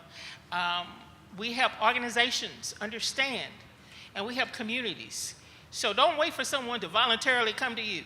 You know, find out what the rights are. I was in HR for many years. In addition to teaching, my husband says, oh goodness, when are you going to stop? But I'm a lifelong learner, and I want to help my community, and I grew up right across the street. Janice, thank you for that. Thank you so much. We've got Dr. Jones. He wants to add to that. I'm introducing Dr. Jones on this one. Oh, okay, thank you. Because, and I, again, I don't want to cause trouble, but I used to be a compliance officer. And one of the things I discovered, and I know you guys aren't going to believe this, but a lot of people don't want their employers to know they have a disability. Y'all believe that? You know why they're afraid? They're afraid because they think they will make a difference in how they're treated. So guess what? They keep it a secret. And something to always remember about policy, and I used to say this all the time, used to get me in trouble at work all the time. Policy is the talk. Practice is the walk. Policy is the talk. Practice is the walk. And does the talk always match the walk? It does not. But anyway, go ahead, Dr. Jones. Thank you. So I just I'm going to be very, very brief. I do want to echo what Ms. Janice said, is that when we're talking about ADA, we have to realize that we are all temporarily able-bodied, right? So this isn't something that affects other people or those people. It's you. This affects you, whether you feel it or not. And there are also, related to this topic, two people in the room I want to shout out really quickly because I remember this vividly. So Dr. Brandy Kelly Pryor, that's sitting right here, when I took a class with her during my MPH, the sidewalk cutout was one of the examples Dr. Kelly Pryor used of equity, right? And so today, if we look at politics or listen to political narratives, I'm sure we've all heard complaints that certain populations have when they feel like other groups are getting some benefit, right? Why are those people getting this money? Why are those people getting this help, right? Well, the reason is, first of all, because a whole lot of wealthy people are getting a whole lot of help that we don't talk about, but we'll sit that to the side for right now, but because it makes us all better and it makes us all stronger. So when we think about the example from Dr. Kelly Pryor's class, nobody is hurt by the sidewalk cutout and being able to get onto the sidewalk easier. So this is a clear example of how making our society more equitable makes us all better. It makes us all better. I also want to shout out Kiera over here because I have had the opportunity to work with someone who is really doing this stuff. Kiera has a nonprofit called Pushing Forward, right? And she works specifically with young people who have been paralyzed as a result of gun violence, really injured as a result of gun violence, but specifically paralyzed. And when I tell you that that person sitting at that table right there does everything from show up to people's houses with food, to help people get to their appointments, to pick them up, to take money out of her own pocket to support folks, right? That's who she is, and that's what her organization is, if you need to know who you can support to do some of this work. But we also have to recognize that we cannot put that burden on folks like her exclusively to be Superwoman, even though she is, right? That's not fair, that's not just, and we can't rely on individuals to resolve the problems of systems. So this is just a very important conversation that you've brought up, and I'm glad we're having it, and I'm grateful for the people we have in the room who are pushing this work forward. Thank you all for that information, but real quick, I want to ask you guys, you all had an opinion about what's going on in our community. How can we change it? So what changes can we do to make it better? Changes in policy? I'm looking at policy right now, so what kind of changes can we do in the policy arena to make it better? We're gonna start with, I'm not gonna pick on Senator O'Neill, but I'm gonna pick on you anyway. Thank you for that. I knew it was coming. I was sitting here quiet, wanted to hear what other people had to say, and here you come. Thank you. You're welcome. You know, you really have to think about the starting point here. You use the word systemic and all that that implies. We can sit up here and talk about this little piece, that little piece, this little piece, and all those pieces are important. All that work is important to do, as it's been pointed out here. But the fact of the matter is that you're working against systemic dynamics. It's difficult to change it. That means it's not just policies, it's resources. So when we start talking about millions of dollars coming into the West End to change it, I'm here to tell you, we talking about billions of dollars. This is not a simple proposition. This is something that's going to take time to do. I'm gonna give you an example. Housing. Think about housing. We have a housing shortage across this community, and certainly we have a housing shortage in the West End, what we refer to as the West. The fact of the matter is that you can tie almost everything we're talking to a population of individuals who are either homeless, do not have a stable living situation, the health issues that we're talking about here are directly related to that, and we can go on and on and on. It takes a bunch of money to solve that problem by itself. Take it another step. When you have some money and a developer comes in and the city is intentional about that happening, then what happens when they come to build it in your neighborhood? Let me tell you, some of the same good people I know will fight back against that. Wait a minute, don't disturb my peace, don't disturb what I consider to be my neighborhood. Why can't you do someplace else? So now you're talking about the availability of land, where it's situated, what's built around it, et cetera, how the decision-making takes place in order to get it there and everyone to have some modicum of satisfaction that we're advancing things in the proper way but not impinging upon other people's lives. This is complex stuff. I think a comment that Dr. Jett made earlier, I think he made it, is that this is intentional. It was intentional from the very beginning. The concentration of poverty in this community was an intentional policy piece on multiple levels. The federal government was implicit from the very beginning. We can track that, anybody studies the history, and some of those things are still in place. There's not been an effort sufficiently to overturn them because there's vested interest in maintaining that which this system has produced. So I'm gonna go back to my piece. You can't stop me now, you pointed me out. You go ahead, take your time. We need to hear that. Let me go back to my basic premise. We have talent in this community and out of this community that's interested in bringing about these changes. That's not the problem. We got that. We got talents, we got people, we got little bitty groups of people. We got 2, 3, 4, 5 people, organizations out here doing tremendous work on the front line, going into their own pockets for resources. You've heard some of that discussion. They're underfunded. They get funds, but they're underfunded because guess what? It's a massive, massive problem we have. So I'm going back to my basic thesis, and that's this. Those people who are doing this work, those people who have an aversion to working with someone else, those people who hadn't thought about it, so, well, you do it, because you thought about it, and I'm gonna go do this. And those people who follow the money, those people who just want to do good and don't have all the information and education, which is a continuing journey, if you're going to stay in this space and sustain it, need to start talking to each other and building another level of interaction to impact policymakers like me and those who function in my space on not only the state level, but on the local level, metro levels, and across this state.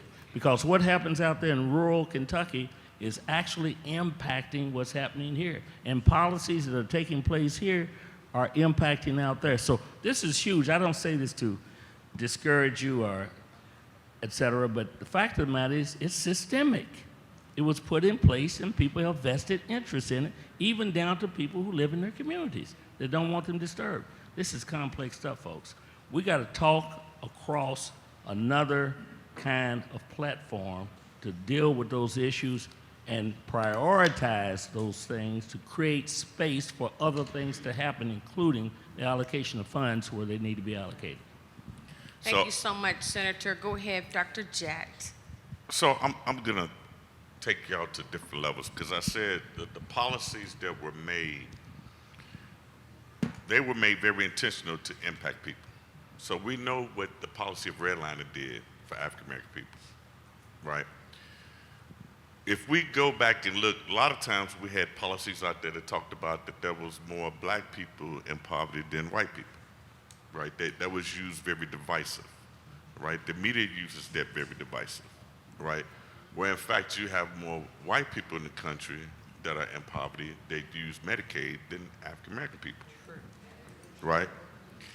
So when you look at the housing issues, we might be proportionally higher impacted by housing, because we are.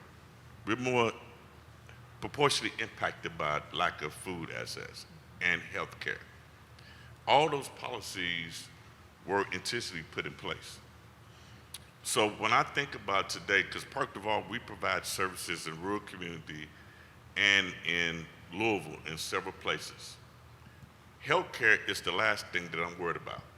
I want to ensure that our facilities look great and that it wasn't just for poor people. So we take commercial insurance as well, right?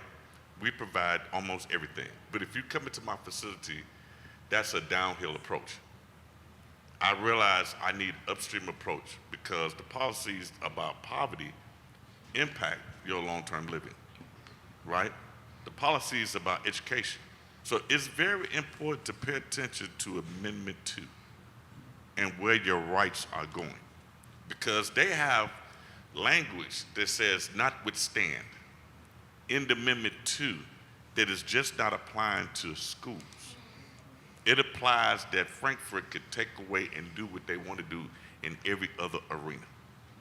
So it's important for us to become more educated about the policies that are being implemented on our community. It's important for us to show up at Frankfurt. I've been showing up at Frankfurt testifying, but getting a contingency to work with. I cross lines in everybody else's lane. I'm working with Mr. Pry. I'm working with Whitney Austin, with Whitney Strong on gun violence. I'm working with Kim Wade. I'm working with Polio just to educate him on what's happening with school choice, because every school is not the same. So what? We got neighborhood choice.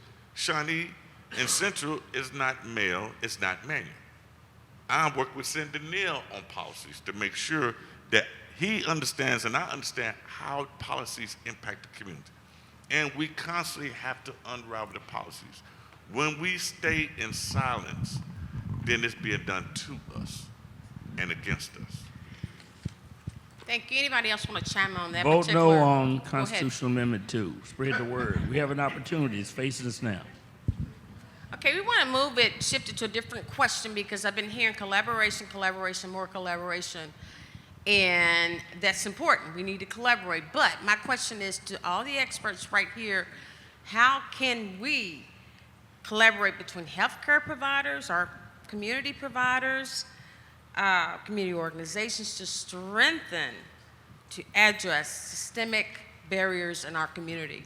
Now, I need to know how we're going to collaborate, what we need to do to collaborate. That's the first one. And then we're going to have to, once we collaborate, how we're going to actually, talk about what the barriers are in our community. Because that's a big one for, go ahead, Janice. Well, I was on ChatGPT last night, and I went.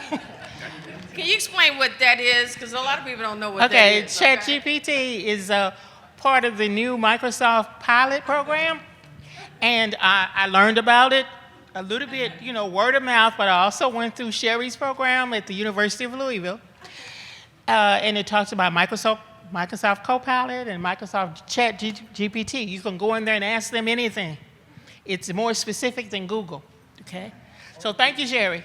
So I was up this morning at 1 o'clock looking at solutions, okay? We can talk about problems, but I wanted to find some solutions and some success stories. So I went to community health workers, success story in New York and Minnesota. Okay, they are training community health workers on how to do better to relate to communities. Okay, they They have implemented and expanded community health worker programs across rural areas and urban low-income communities, and that's how we can do it in Kentucky. Train our community health workers even better about the sensitivity in their community. I won't read all these, but Medicaid expansion and access to care. Success story, Oregon and Massachusetts. They expanded Medicaid and health insurance marketplaces easier and made them easier to navigate. Okay, and I'll read one more. Telemedicine for rural and underserved populations. They expanded telemedicine for those populations, and that was a success story in California and Alaska. Expanded telemedicine, education, and one more, culturally competent healthcare. Success stories, San Francisco and Detroit. Okay, Janice, how does, again, with the question is how can we collaborate? How can we collaborate to make sure? So I can answer that, sis. Thank you for that. And thank you for that information, Janice, as well. Yeah, I'm boots on ground, so I have 7 sites. I work with everybody. That's how I collaborate. Pick up the phone. So No. What, easy. All you got to do is email parkdeval@pdchc.org. parkdeval@pdchc.org. I collaborate with everybody. There's no stone that goes unturned. And so, and I didn't really talk about this because I said we do upstream approaches. So I beautified our facilities. I went to an auction 2 weeks ago to try to buy all the Black Jockey Gallapalooza horses, right? Because nobody thought about that. That's significance of history. So I was able to grab 4. One of them was Muhammad Ali, one of them was Montrose, Beautiful and Free, which is Muhammad Ali, the first race in Corso. They are outside Park Duval's facilities. Now, you can go look at the Russell neighborhood. Montrose is sitting there, beautiful purple and gold. So I think one thing is it's important to bring about excellence. That's one, right? And that's something that we haven't done for a long time. It's important to collaborate, right? Because you have power when we collaborate and work together. Instead of what I've noticed in Louisville over time is that a lot of people work in silos. We have a lot of nonprofits working in silos, right? And we don't collectively work on solutions together. So I had an epiphany one day. I watched this building, 3044 Wilson Avenue, dilapidated, serving food to the community. The refrigeration was out. So I watched it for about a year and a half. I asked the guy, can I buy the building? Right, because I had a dream that I was going to put a farmer's market. I didn't know how I was going to do it. And he said 3.8 million. I said, well, he done lost his lid. I waited, he came back and said 2.8 million. I said, I'm gonna quit playing this game, because obviously he don't understand that I have the knowledge of what that building is worth. So I went and got an appraisal and said, it's worth 1.1 million. Either you make a deal or you shut up. So he made the deal. So my intent is to bring a training kitchen to not only train people how to cook, but you can get on stage and cook, to have a food pantry with healthy foods. I'm gonna get away from canned foods because it's high in sodium, so I wanna reduce hypertension in the community. But also bring a farmer's market, indoor, year-round. So I plan to open sometime, hopefully before the fall, but it costs about $1 million to renovate, because they took out the HVAC, they took out the plumbing, they took out the wiring, all that stuff was stolen.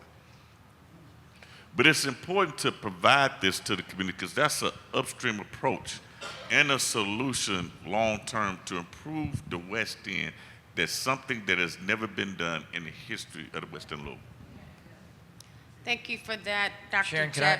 Go ahead, Jordan. I want to hand my turn to her. I think she had 1 or 2 more things, Ms. Janice, to say. Is that okay? Yes. Can I hand it to you? I appreciate it. Perfect. Janice, we only got 3. I'm sorry, Jordan. Go ahead, but real quickly, because we only have like Very 3 minutes now. Yes. All these solutions talked about collaborations across the city. Healthcare organizations, government organizations, individuals and grassroots. So these solutions came together because people collaborated across lines. And that was my point. Solutions come from collaboration, across and involving everybody in the community. So there was a collaboration, and that was my point in bringing these up, because you can't bring forth solutions without collaboration and listening to everyone's voice. Janice, thank you for that. If you could actually send that to us via email, and I can make sure that people get it, or give it to Melissa at LCC, she can send it out, because I mean, that's important information on how to collaborate. And I think Jordan has something to add to that as well. Are we short on time? But We are, but you I wanted to quick. hand it to her, so I'm happy to be silent, Okay. but I think this matters because I appreciate what you're saying, brother. There's no communication or awareness. And like, respectfully, nonprofits should be working together. You're a nonprofit, right? And now we have benefit corporations. Do you all even know that Canopy is here? Do you know what they do? They certify people to be B corporations. Do you even know what that means? Again, it's education and knowledge, and I'm not saying that rude. There's a lot I don't know.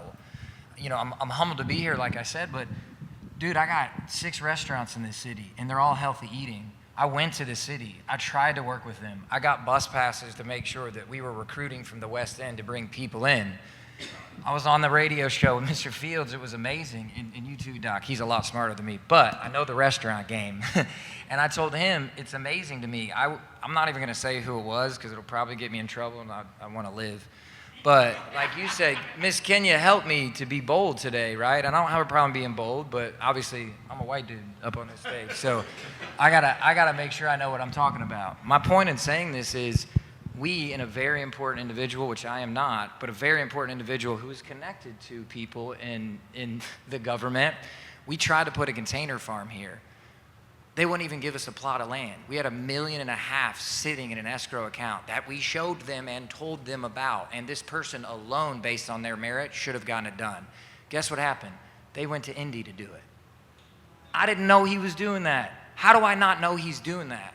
And I'm not saying there's a solution for that. I don't know specifically what it is, but I can tell you with the marketing agency that I work with and the people I work with who just filmed with Jack Harlow last week for 3 days, I'm not saying that to flex. I'm saying that because how would I have known that? How? And I'm saying I think we have solutions, and I know with the brain power that's in this room and the intelligence in this room, we can get it done. But we have to be able to communicate that. And the last thing I'll say, thank you, Sharon. Go ahead. The last thing I'll say is, I manage Florida, Alabama, the U.S. Virgin Islands, and Puerto Rico for AFLAC. That's a very, very large market. It's their 3rd largest in the country. There were thousands of people that run our team. I came back here because we restructured. When I came back here, I got out of it intentionally to start those restaurants because I moved from Colorado. I'm a Midwest kid. I grew up in Dayton, Ohio, which was the 8th worst city to live in behind Compton, California when I was there in high school. Okay? Thank you. I'm from Dayton. Yes, sir. but it's a fact, right? So I went there. My point in saying all of that is when I moved here, I've never seen such socioeconomic prejudice. I understand racism exists everywhere, but socioeconomic prejudice to me is really big here.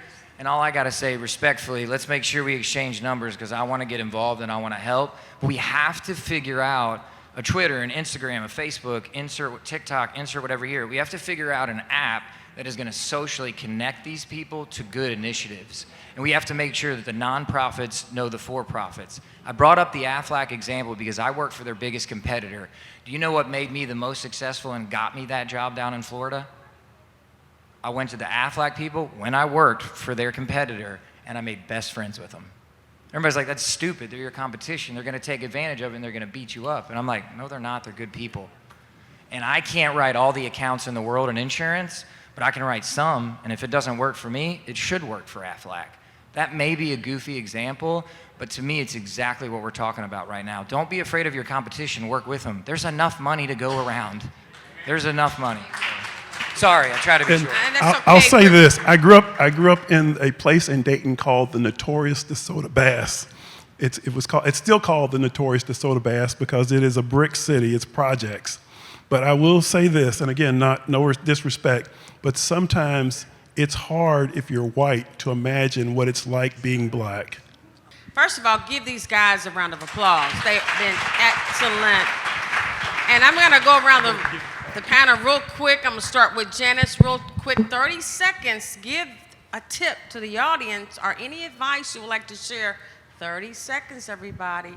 Because we've got Q&A. We've got some people here that want to ask questions, so we want to make time for that. 30 seconds, tip, advice, anything you want to share with the audience in regards to health equity or inequity. Educate yourself. Don't wait for someone else. Education and accessibility are the key words here. So educate yourself about what your needs are and don't wait for someone else to give it to you because it won't happen. Our pillars were culture, heritage, integrity, and character in our restaurant group. And I say at the end of the day, whether you're black or white or brown or Asian, to me, everybody's skin tone is different, everybody's background is different, but at the end of the day, on the inside, we all look exactly the same. So for me, understand the culture and the heritage, because humans are gonna wanna do one of two things with their culture and heritage. Replicate it or never be it again. I get there's everything in the middle, but culture and heritage is extremely important when it has character and integrity. Yeah, so, yeah. And stuff. I think, yeah, it's 30 seconds. I'm wasting the time. Okay, so I think one of the things that you can do is to just readily recognize that there are no decisions you can make or no behaviors you can participate in that do not affect your health, right? All of them do. And so in that way, when you're thinking about how to engage, think about what's in your heart, right? What do you enjoy to do? What are your gifts that you have? Like, how do you like to spend your time? Because that will tell you how you can engage sustainably, right? And how you can engage over time. You don't have to try to do it all. You don't have to try to know these fancy terms or to talk at these fancy events. You do what's in your heart, and that's how you make the change, in your way. Just control your little piece, and that's what we need from you. And if we can all do that, then we will all be better off. And I'll just say, change your expectations. I was at these corporations where they give out money. And because I always like to see who we're giving the money to and how much. So we give $10,000 to a black organization, and boy, they would celebrate and they would thank you and they would testify about how great that corporation was for giving them that $10,000. What they didn't know is that to the white organization that wanted money, they gave them $200,000. And they would say nothing about it. But we would get all happy over $10,000.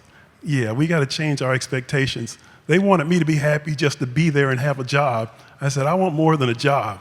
Okay, I don't want to just have this job. I want to go places. So we got to change our expectation.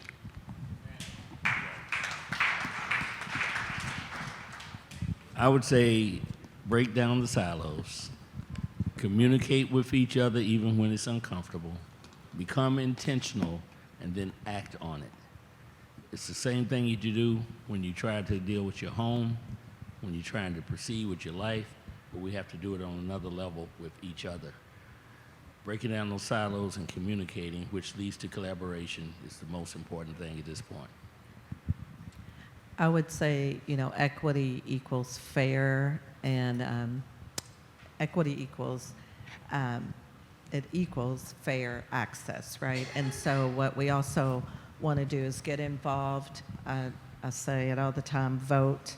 We want to get regular checkups, and we want to normalize our healthy habits as well, so that we have normal, healthy, routine health care, so that when time comes and we have to go see Dr. Jett, that he's able to help us and collaborate. I'm waiting on the food pantry, that we met. I can't wait to collaborate.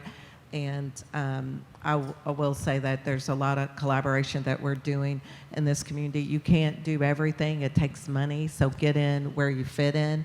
Also, think about it.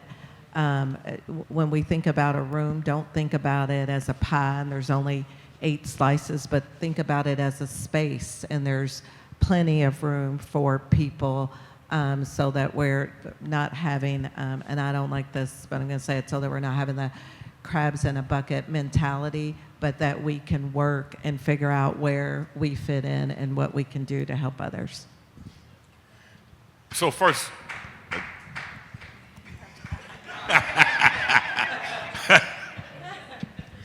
So first, let me repeat this again.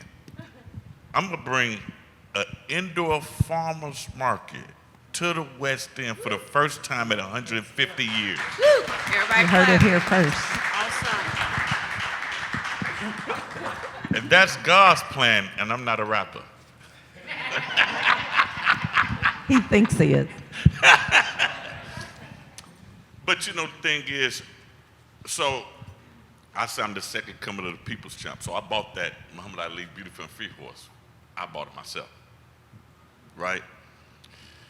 I have been doing this work in health equity for 3 decades. I sat on the board with Dr. Trotman and became president of NACHO of all the health departments in the nation, right? I was the first black president ever to reside that's president over NACHO. My challenge, and you can Google this, was a health equity challenge, the first president's challenge ever existed. My point is, first of all, we got to take care of ourselves before we can help anybody else, right? That means we got to eat healthy, we got to drink healthy, we got to smoke healthy. Whatever it is, it's in moderation, right? Then we got to be critical thinkers. That means we got to educate ourselves and arm ourselves, right? We got to get involved in research so that you become knowledgeable. We got to get involved in policies. We got to look at how racism impacts communities, because that stress level reduces your life expectancy, right? Then we got to look at education. We got to continue to make sure we advocate for education, right? Make sure the money is properly funded to public schools. You shouldn't have to go to a charter school or a private school if the education system is working correctly. Then we need to continue to advocate for good housing. All those things impact health. I want Prospect to look just like any place in the West End, any place in Newburgh, any place in Portland, right? Any place in rural communities. They all should look the same. That means we have to invest, and we got to hold people accountable, but we got to stand up. And lastly, I want to say, all this information that we're sharing today, my TV show is called CEO Live Talks with Dr. Jed, airs Saturdays, Wave 3, 12 o'clock. I've had Mr. Tim Finley on. I'm getting ready to have Mr. Senator Neal on. I've had Kevin Fields on. I keep these issues at the forefront to educate the community so they understand what we need to do collectively together. And is the TV show making an impact? It has just as many views as Joel Osteen. Think about that. Thank you all. We want to thank again our panel, but right now we're going to open up for Q&A. I've got 5 minutes, folks, so I need y'all to stand up for me who wants to have a question, and we'll get to that microphone. A matter of fact, if you don't have a microphone, we'll just, okay. Thank you, come around, thank you. Hello, my name is Tracy, and I just want to say thank y'all for coming. Trina, can you put the mic a little bit closer? Thank you. Hello, everyone. My name is Tracy, and I just loved how you just said, you know, to your partner, you know, I want to work with you. You know, I want to help. And so that shows it doesn't matter what race you are, how to educate, like y'all keep on saying, how to educate. So how do we educate these Republicans and Democrats? You know, because at the end of the day, behind the scenes, they hang out, they don't care. So at the end of the day, it's have y'all communicated to other, besides the West End, like Detroit, other project places to say, hey, what are y'all doing to make y'all community better? How could we all work together to fight this? Because once you have grown up in that community, it's hard to get out. That mindset is there. I can't do no more. I can't do no better. So are y'all communicating to other states saying, hey, in Detroit, what are y'all doing to better improve? How can we help each other to stop this? Who wants to address, are we collaborating with other states? Who So, wants to answer that question? as a previous health commissioner, so I'm always collaborating across the states. To even look at the farmers market, I went to Mid-Ohio Collective, Columbus, which was 3 hours away just to look. But I'm always looking at the latest research, so I don't mind robbing an idea from somebody else.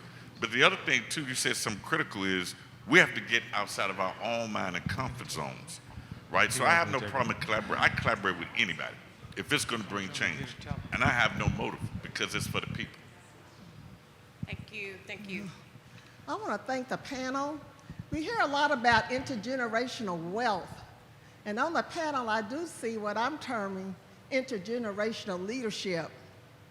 What the young man mentioned, sustainability. We all going to naturally lead here. So we need young people to carry on the work that has been started. Also, I want to thank the Senate. We talk about research. There were over 1,000 bills introduced in the General Assembly. A little over about 300 passed, including resolutions. So I want us to be very aware that we all can look online at every committee meeting that takes place in Frankfurt. The omnibus bill, House Bill 10, that addressed maternal care almost failed, but it was rescued at the 12th hour at the end of the Senate, at the end of the General Assembly session by the Senate. I just want to push us to look at the policy and how we can address public policy in Frankfurt. Do you have that website so you can kind of share? Anybody got that website she's talking about so we can share it to the room? Google. He's going to go next. Google Kentucky Legislation Research Commission, Senator O'Neill. Thank you.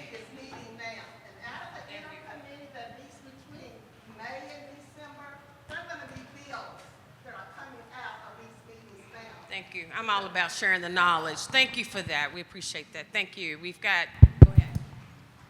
I was going to respond to that. Go ahead. No. We need to know how to get the resources. Thank you. That was a good start. It's all online, but by the time it's online, it's just about over. What folks have to understand is that when those policies are put in place, it starts when we leave the legislative session, and it continues throughout, and by the time it's posted, I can just about guarantee it's a problem. So here's the point. The point is, if you'll reach out, I'm offering myself. If you reach out, I can be a traffic cop, so to speak, and also provide information and the narrative of what's happening inside. I do it all the time.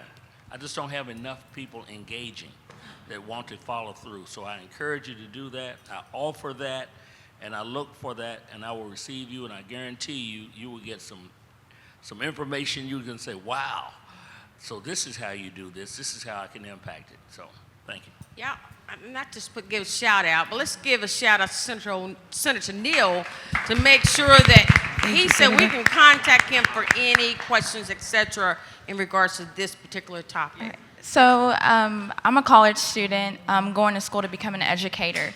So like he said that he developed an indoors farmers market, and then now there's a historic hospital in Norton, West Louisville. What can my generation do to carry on making those, breaking those barriers and having those initiatives in Louisville, especially with education as well? I'll introduce you there, Brother Chet. Go ahead. But I think one of the things is want more. Again, one hospital in the West End is not a big deal. I mean, where is U of L? Where is Baptist? Where are all the primary care offices that you see out in the East End and other places? You know, sometimes we get very satisfied with nothing. And we're always told to be patient, be patient. This is 45 years later. I hate to tell you all this. 45 years ago, it looked just like it looks now, and we were talking about the same things. That's the part that's tragic. I was a Bingham Fellow, I was this, I was that. We'd go on these committees, the healing quorum for the health department. I worked with Dr. Troutman, and year after year after year, and here we are, 45 years later in my career, and we're still doing and talking. And what happens is you have these young people that come in and they think they're doing something and they're just doing what we did 40 years ago. And so it's almost comical when I watch it, but it's just things aren't changing. And so we've got to expect more. One, how do you get involved? And a lot of times, and I would just say for Park Duval, we are primary care. And one thing I didn't say is, so the indoor farmers market will exist in Louisville well beyond Park Duval. Because I took the Mackenzie Scott money and put it in an endowment. That the annuity off of it, the interest, will pay for the staffing model. And then I'm gonna continue to raise money to help pay for the food. So I'm actually gonna give away a lot of food, right? I've already took this model from somewhere in North Carolina and hired the staff person right there, Mac Jones, who's in our HR. His family's been doing this for 25 years in North Carolina. So I already put a plan in place. The one thing about opening up this industry is I need people to volunteer. I need people to volunteer and give back. Volunteer for the causes that you believe in, that you want to see a change. Thank you for that. We've got, okay, go ahead with your question. Ray Martin, Director of St. John Center. We are a homeless and a housing service agency. I have a lot of questions and they are big, so I would like first your permission and an invitation to reach out to all of you individually. Yes? Thank you. Jordan, I need you to teach me how do I get more money from insurance companies, right? How do we take advantage of that? Dr. Finley, I've learned a whole lot from you. I'm going to start introducing people when I want to say something. And I do want to know more about, it's poetic, I love it. I had two big questions. One about how the American Disability Act is it appropriately addressing the behavioral health, right, conditions that we are seeing? Kenya talked about the DOJ report and the lack of mental health care and how that is contributing to a lot more behavioral health issues. So that one was for you. And then just so I can get rid of the mic, we're talking about policy. We just passed, right, a very controversial Safer Kentucky Act. How is that policy impacting health equity now? How will it impact us in the future? And what do we do about it now, right? Aside from educate ourselves on the harm, how do we mobilize ourselves to change, right, or reverse the harms of that policy?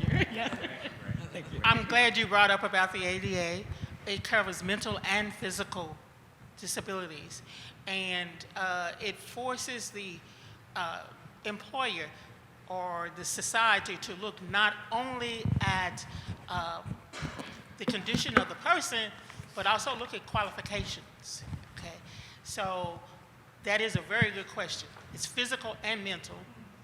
Disabilities, we look at all of it, Title I, Title II, Title III. And yes, come get more information from me. Last question. Yes, Tanisha Derez Simpson, business owner. And I want to give a shout out to Park Duval Community Health Center because it is a one-stop shop.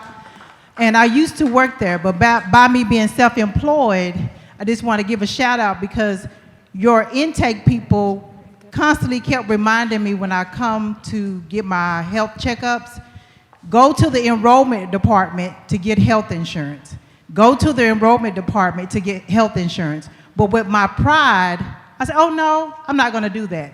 But I just got added to taking a high blood pressure pill. I went upstairs to the enrollment department to go get insurance. So pride comes before the fall. I didn't want to be 6 feet under, so I just thank God for Park Duval Community Health Center, not shouting out because I was a former employee, but it's a safe place and it's a one-stop shop. They even also have mental health if you need to go get your brain checked. Amen. And you talk about collaborations. Dr. Jett has all 6 of the MCOs who have the Medicaid contract for the state at Park Duval, and we're one of those. So collaboration, and when he says everyone, he means everyone. I would like it to just be us, but he collaborates with everyone. Again, I want to thank everybody. Our time is up. But anyway, again, thank the panel. I want to thank Kevin Fields and his team for letting me moderate this great, amazing panel. Again, thank you guys, and I want everybody's business card as well. Thank you. Bring it up. Good afternoon. We'll wait till everybody gets quiet. Good afternoon. I got all afternoon, or not really. Good afternoon. All right, do I have your attention? All right, so good news is I won't hold you very long. Even better news, I've got about 22 days before we open the first hospital west of 9th Street in 150 years. So I don't know where my friend Tim went, and I can do him like this because I've worked with Tim before. Having a hospital in West Louisville is very, very important. And it is a very, very good thing, and we are very excited to have that come to our city. And so we're gonna tie some things together. We're gonna tie healthcare together, and we're gonna tie economic development together. I'm gonna give you 3 solid points, okay? So West Louisville Hospital opens November 11th. That, like I said, about 22 days away. I want to tell you how we actually got here. So you guys have heard the stories, you've seen the videos. We talked about economic development. We talked about, in the panel, we talked about collaboration. We talked about navigation. We've talked about access. All of those things are important, and we're going to stay on healthcare. I can't be the subject matter expert in anything else, but I can tell you I'm all about healthcare. One thing to note about economic development, specifically for healthcare. Norton Healthcare spent their own money to build this hospital. So we love philanthropy. Thank you. I don't say that braggingly. I talk about economic development and putting your money where your mouth is. And so we can talk about philanthropy all day long, and we can talk about asking other people for money. But we can say what we need and what we want to do. But until you raise your hand and say, I will, you can't be successful in that. And so I'm not saying philanthropy isn't important, but we got to put our money where our mouth is. I say that with the largest healthcare organization backing me. I do understand that. The other part of that is vision. And so collaboration, vision, and you got to have funds to do that. These things are important. So again, we heard what everybody's doing. Understanding that doing something as big as this project, where you're building new jobs in a city, where you're bringing healthcare to an underserved city, West Louisville didn't just fall out of the air, right? We know us Louisville residents have been around forever. So it's not new healthcare, but access and bringing healthcare closer to us. So how do we get here? Data. We can tell the story, and I can give you my opinion, but I've got to show my work in order to get people engaged. So as you know, we did surveys for this hospital. We went out and about, we met people where they were. We handed them a survey and said, let us know what you want in this hospital. That's the first part. You got to have collaboration. I don't mean with other companies. You got to see what the people want. So I can tell you what healthcare is. I can tell you what we need. I can tell you how to build a hospital. I can tell you what services are. But are we going to use them as a community? That's the important piece. So listening to your community, listening to your people, what do you actually need? How can I serve you is the biggest question. So we did 4,509 surveys. And the feedback told us that we wanted another Norton Healthcare facility. We want this city, if you pick this facility up and you put it out Brownsboro, you put it in California, you put it in New York, it is still going to be a beautiful facility. We didn't skimp anywhere in how we built this facility. We wanted natural light, we wanted centralized wayfinding, we wanted all the services, all the specialists that we have everywhere else, right? West Louisville is just as important as every other place in the city. How do we bring all of our good services to West Louisville? We went out, physically did the surveys, but we made a promise that we were going to come back and give that information back to the community. So we developed a survey report out to our community. And we said, this is what you told us. These are the ideas we have. How do you feel about that? Does that make sense? This is what we think we heard. Do you want these services? And we've continued to do that. So this didn't happen overnight. We didn't say we're going to build a hospital and then decide to put up a building and say, I think you want this. It was, we did the survey, we asked questions, and then we broke ground. And so we all know about promises made to West Louisville. We all know about things that got started. We all know about all the ideas that happened. And are you taking pictures of my shoes?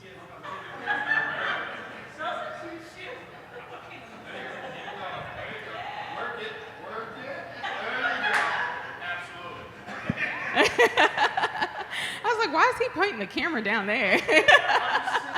I appreciate you. What's your name? Raleigh. Nice to meet you. I'm Corinza. Sorry, side note, squirrel. So we went back and we gave that information back to the community. We heard you, this is what we're gonna do. So how many times have you had somebody say, hey, come vote for me, hey, I have this idea, and they get your feedback and then they disappear? You never heard whatever happened to them? We wanted to make sure that we did not do that. And so for the last almost 3 years now, it's been 2.5 years, we've been going back every summer because it's easier when it's warm outside, and communicating and getting additional feedback and having conversation with the community and businesses as well. But I really want to hear from the people that are boots to the ground, not the companies. I want to hear from the people that actually live in West Louisville, that work in West Louisville, that have family in West Louisville. That is the information that we want and we need. Fast forward to now, what are we doing now? Where are we? So we got surveys, we know what the community needs. We've reported that back out. What are you doing now? So you heard me say that we're about 22 days from opening the facility. The facility is up. If you haven't rolled past it, you need to see it. It's absolutely gorgeous. The governor went by there today. Our board walked through today. We had some artwork, original artwork to the city being installed today. We have people working in the buildings. We've terminal cleaned. We've got all our licenses.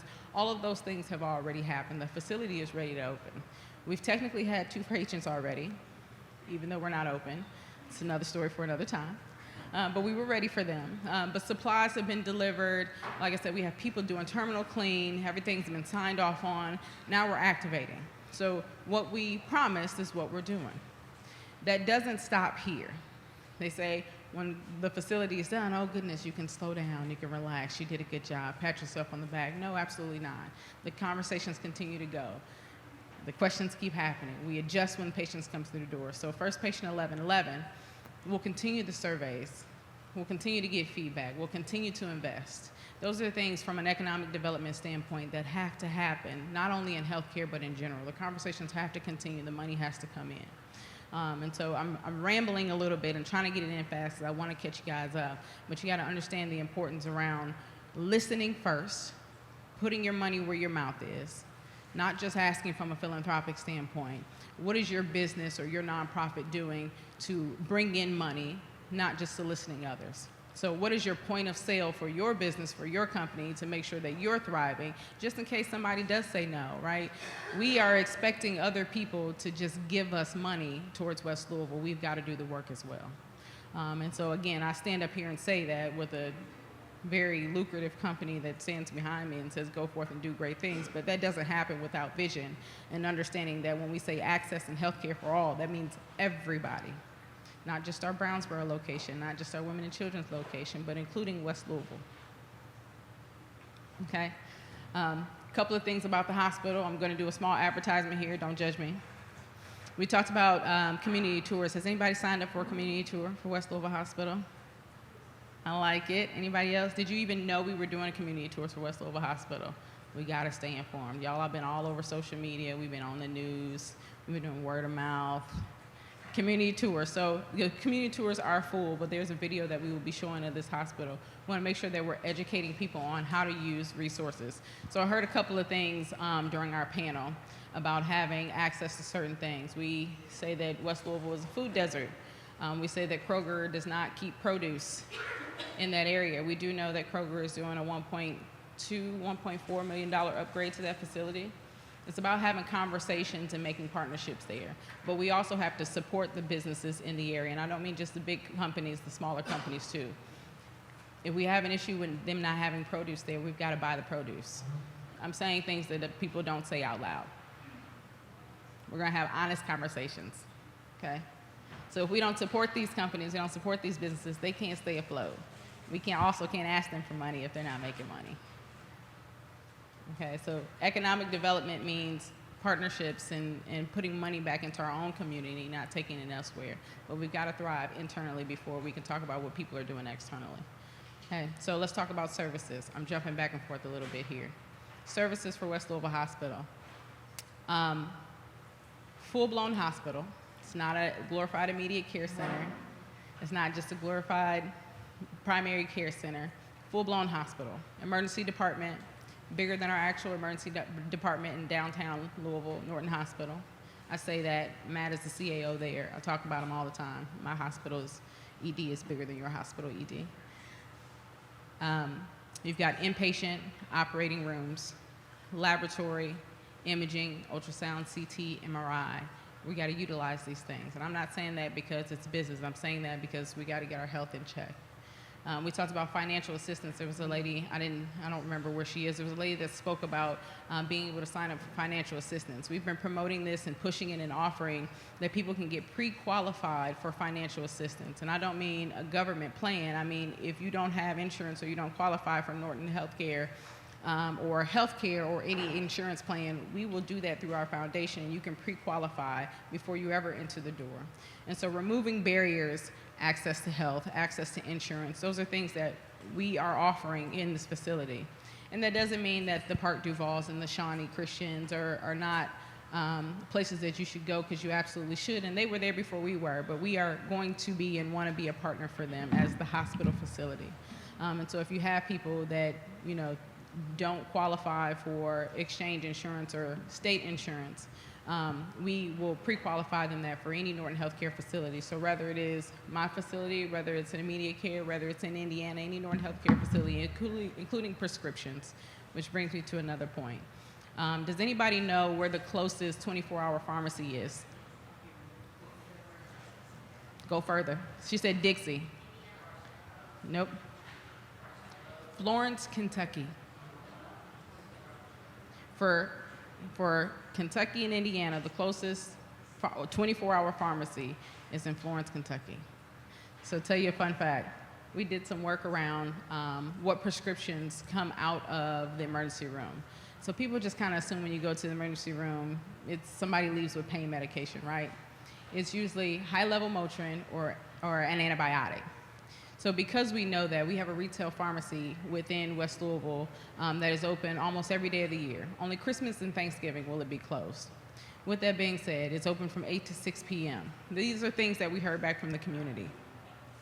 After 6 p.m., if you go to our emergency department and end up needing any medication, we have a new process that they're not doing anywhere else in the area. I'm not even sure anywhere else in the United States. It's called provider dispense. So when we have to give you a prescription and go home, you don't have to stop at a pharmacy. If the pharmacy's closed, you don't need it, because we're going to give you at least 2 weeks of that prescription before you leave. So if you need an antibiotic, you don't have to stop by the pharmacy. You get to go home and rest. Yeah.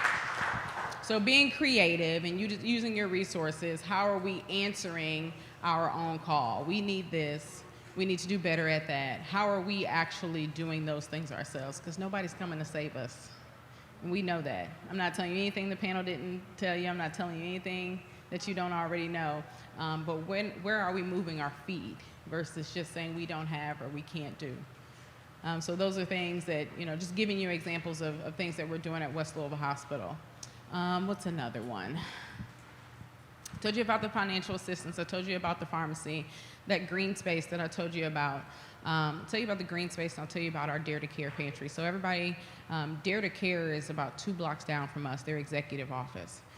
We know that food disparities or social determinants of health, you guys hear about that, health equity, social determinants of health, food disparities, and things like that. When you talk about health care and taking care of the whole patient, it's really about literally taking care of the whole patient. If somebody comes into my hospital and they haven't eaten in 48 hours, sounds like I'm being drastic, but it's real, or their child hasn't eaten in 48 hours. If I tell you you have an ailment and that you need to take a prescription, you're not thinking about that. You're thinking about your next meal. And so kudos to Swanee for having his new idea that he's doing. For West Louisville Hospital specifically, we have a certified Dare to Care pantry inside our hospital. So if anybody presents, not just a patient, if somebody presents off the street and they are facing any type of food disparity, we can help them in that pantry temporarily, but we'll also get them set up with other resources so that they can continue to get food beyond where we are. So when we say taking care of the whole patient, that's what we mean. Green space for this hospital. There's an outdoor pavilion. I'm hoping you guys have seen this video and you've seen pictures of it, but it's open to patients, families, and employees. So as we know, healthcare, again, taking care of the small details. When you have access to natural light, it's easier and faster for you to heal. We built that into this space. And these aren't my ideas. This isn't about Norton Healthcare. This is what our community told us. This is us listening to our people. So just, like I said, I'm kind of rambling here, but I'm excited about this facility. I'm excited for you guys to see it during the community tours and during the block party on 10/26. So everybody remember, next Saturday at 11 o'clock, we're going to do a special unveiling I won't tell you about it. You need to be there because we're excited about it. But starting at 12 o'clock, we're going to have a block party that is free to the community, absolutely free. Free food. We partner with Goodwill. Kroger is actually donating the food. People are moving with their feet. And then we partner with Kentucky Derby Festival as well to have a kid zone, face painting. We'll have a petting zoo. I'm hoping, if the weather permits, that we'll be able to toggle our children's hospital hot air balloon and all the other things. You'll also be able to sign up for primary care appointments and other imaging and specialist appointments for the hospital, okay? So tell folks to utilize the facility that you built. So our folks from an economic development standpoint actually physically built this by way of a program called UDI. It's the Urban Workforce Development Program. Hoping you guys saw the graduation of that. We graduated about 15 to 20 folks who started on this project. We brought in people from the community and gave them construction jobs, and they have now, most of them have now moved on to another project. But it's second chance workers and people that live in the community where we taught them a trade. Some of them are already licensed, and a lot of them are doing kind of like fellowships with other companies and have gone on and making really, really good money. So when I say the community built it, I meant it. The community works there, I mean it, and the community will use it. One more fun fact, and then I'll take a couple of questions if you guys have any. We did not rewash, so to say, employees from Norton Healthcare to open this facility. For West Louisville Hospital, 72% of our employees are external to the facility, which means we hired people from the community and around the city to operate this place. And so economic development, again, we talk about new jobs that range anywhere. I think our midpoint is about $60,000 a year. Yeah.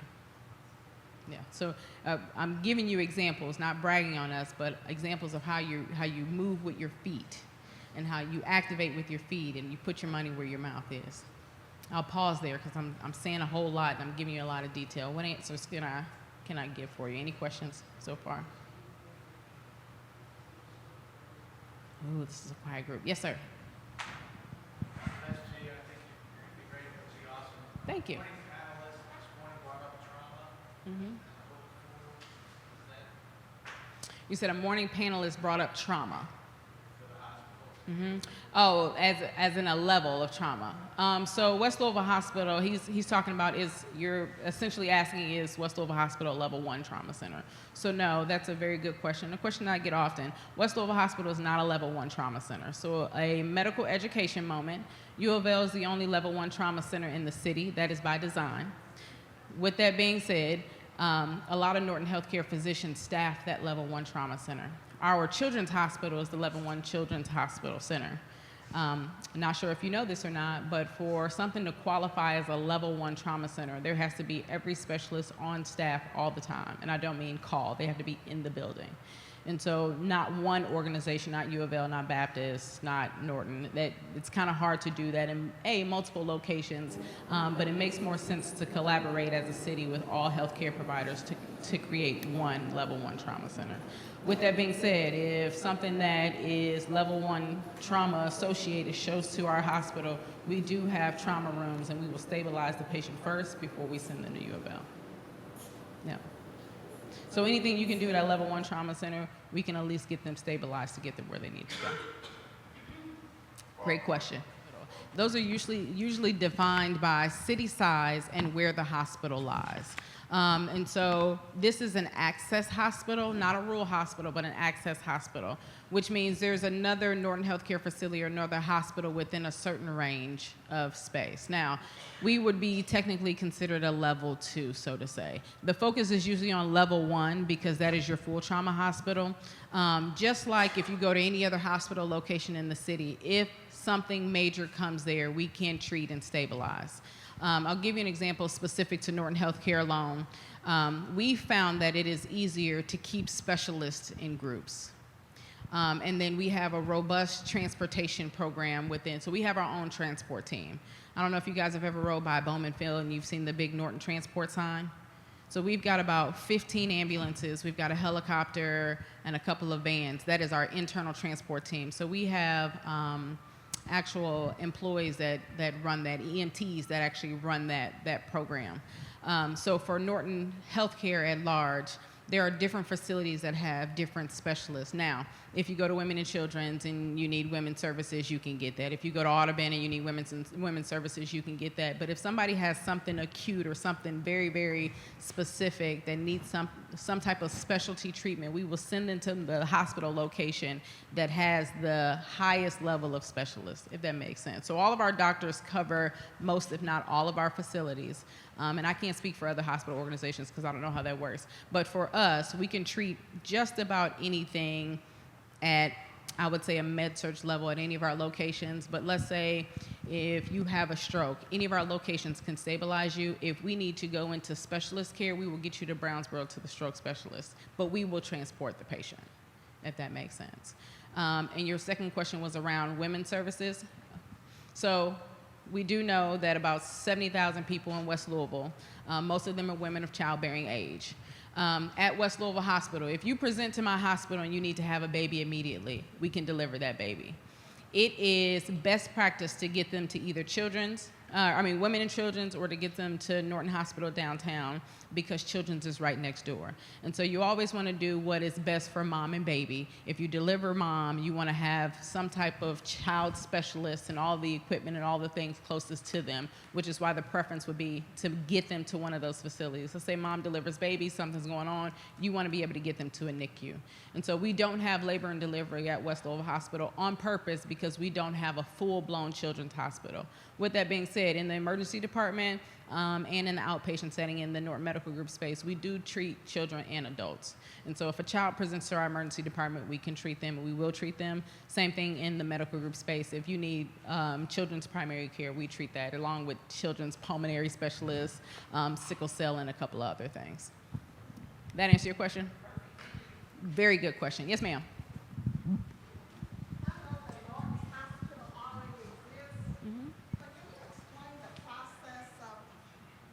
I know that Norton's Hospital already exists, but can you explain the process of establishing a new hospital?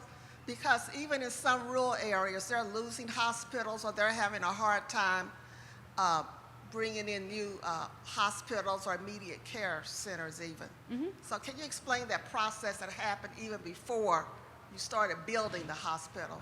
Yeah. I'll try to give you a high-level answer to that. There's a little bit of legislation that goes into that. So the legislative piece of that is Kentucky is a CON state, which means a Certificate of Need state. That means that you have to have licensed number of beds per facility.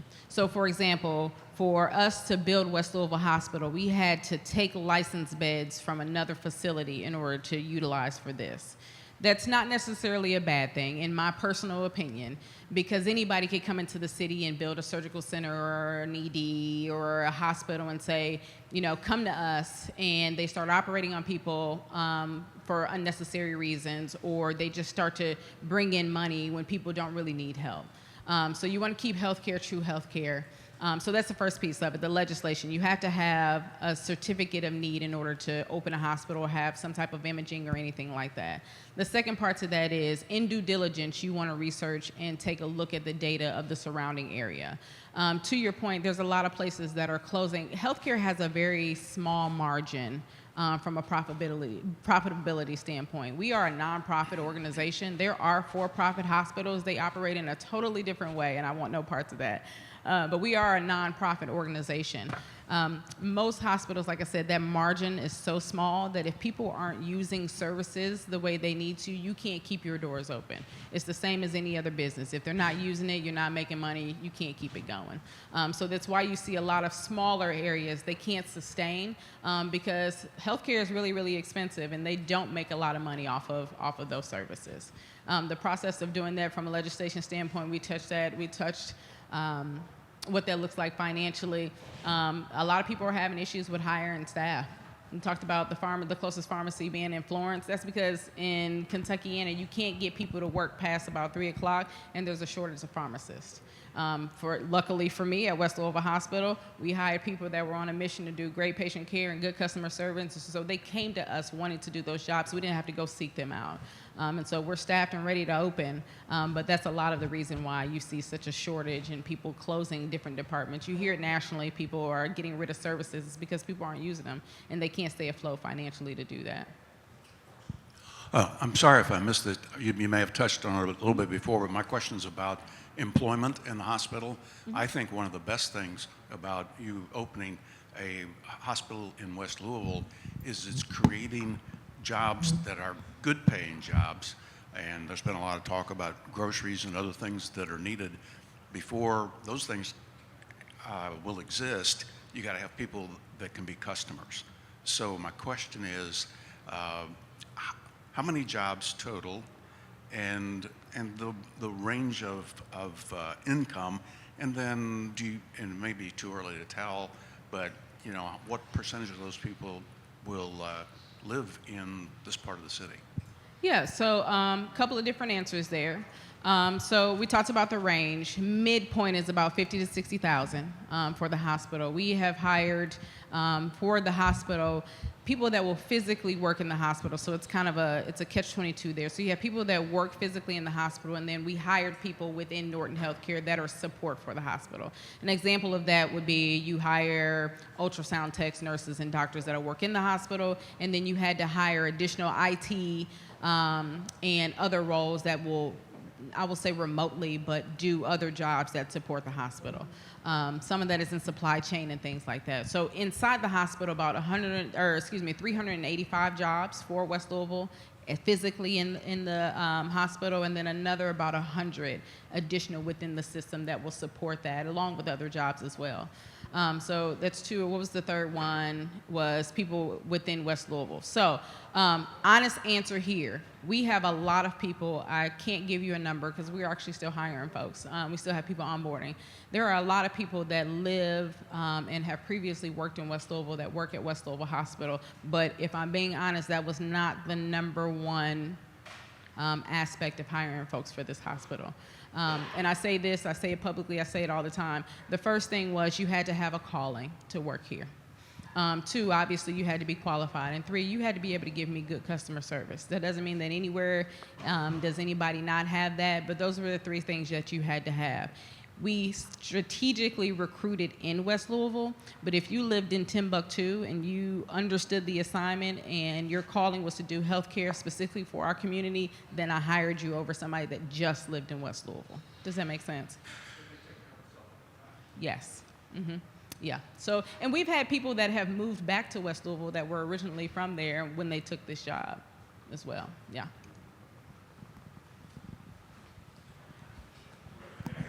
While you're handing him the mic, the other part to that, from a building the hospital standpoint, 47% of our workforce from a construction standpoint has been minority, people of color, and women-owned businesses. So for people like me who are super excited about taking a community tour of the hospital, are there any things that you are particularly proud of because they are unique to the hospital or because they really represent community input that we could be looking forward to? Because what? So super proud of the facility itself. I mean, 2 years sounds like a long time, but it flew by. The biggest thing that I'm proud of is that we kept our promise. I kept my promise. That's the number one thing. Two, the artwork. Oh my gosh, wait, are you doing a community tour? Wait until you see the artwork. Wait until you see the artwork. It was important to me, it was important to us to make sure that we had vibrant colors. The community told us that we wanted natural light. You've got natural light. Every single patient room has natural light. There's natural light when you first walk in. There's natural light when you walk down the hallways, when you're in certain rooms. So the artwork, vibrant colors, the staff. When I tell you they're committed to doing good patient care and they are excited to get this thing started, that would be another one. But the biggest thing is that we kept our promise. The community told us what they wanted and we delivered. Also, you got to see it when you come. I'm excited. Yes, ma'am. Hi. Can you speak a little bit about the outpatient services you offer, and then also how many beds are you having at the actual site, at the actual hospital? Yes. So There's a lot of ologies. I'll start with that. So within the Norton Medical Group, which is actually piggybacking off of the answer for you. So West Louisville Hospital is the only hospital in the nation where the Norton Medical Group or the medical group outpatient space sits inside the hospital. So if you go to different locations in our city, you go to a hospital location, there's a building around it or attached to it, and all of your allied services are in those buildings. This one, when you walk in, there's a greeting space, and right behind that area, the office space sits right in the middle of it. So that's unique to this hospital. But here we go. Let's see. I got adult primary care, children's primary care, women's services. All three of those will have extended hours and Saturday hours for accommodation and access. I've got, from a programming standpoint, sickle cell for peds and adults. We've got hematology. I've got orthopedics. I've got pulmonary. I've got cardiology. All the ologies. Hold on, there's more.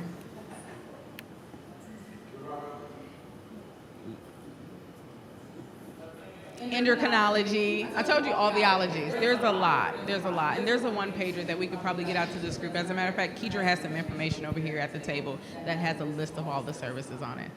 But we tried to make sure that we encompass all of the ask. And then we looked at what's called DRG data, or basically like diagnosis data from the zip code surrounding West Louisville, and said, what are the diagnoses of the people that come into our space already and for the city at large? And that's how we came up with that list of services. Now, when the doors open, if something else comes through, then we'll add that service. If people don't use a particular service, we'll move that service out, but we'll move as the community moves. I mean, there hasn't been a hospital in West Louisville in 150 years. So we think we know what's coming through our doors, but we will change that if it changes when people come through. And then you asked me about the number of beds. So 20-bed hospital, I told you 18 emergency department bays. The 20 beds give people a little bit of heartburn. But the goal of this hospital is to keep people out. Preventative care, education, teaching people how to get in front of their ailments. But yes, to answer your question. All the ologies. Any other questions? Yes, ma'am. Yes, I was wondering for diagnostic, do you have for like the mammograms and things for women? Yes, so we've got general ultrasound, general ultrasound, vascular ultrasound, mammography, CT, MRI, all the radiologies, all the ologies. Yes, but a full-blown radiology department, yeah. When I tell you it's a full-blown hospital, I mean it's an actual real hospital. It's kind of hard for people to wrap their head around that, but this is an actual full-blown hospital. I'm proud of that. Any other questions? These are good questions. All right. I have a question. Right here. Do you ever anticipate and/or seeing you all developing into a training hospital as well? So all of our hospitals are training hospitals. The answer to that is yes, absolutely. I want students all over the place, firsthand learning. Some research appropriately, but let's get the place open first. We've got to work out the kinks before we start bringing other people in to teach them the right way to do it. I'm all about education. I am a nurse by trade. All right, if you have no further questions, remember, bring it on. What brand are your shoes? Y'all really like these shoes? I'm a sneaker head, so like dress shoes meet sneakers. I'm like really intrigued. These are my Office of Angela Scott shoes. Yes. I love them. I love them too. They're very comfortable. When you walk around a hospital all day, you got to come down the flats. The heels had to go. Also, excuse the jeans. Fridays at Norton Healthcare, we wear jeans. I do have on my West Louisville Hospital champion t-shirt though.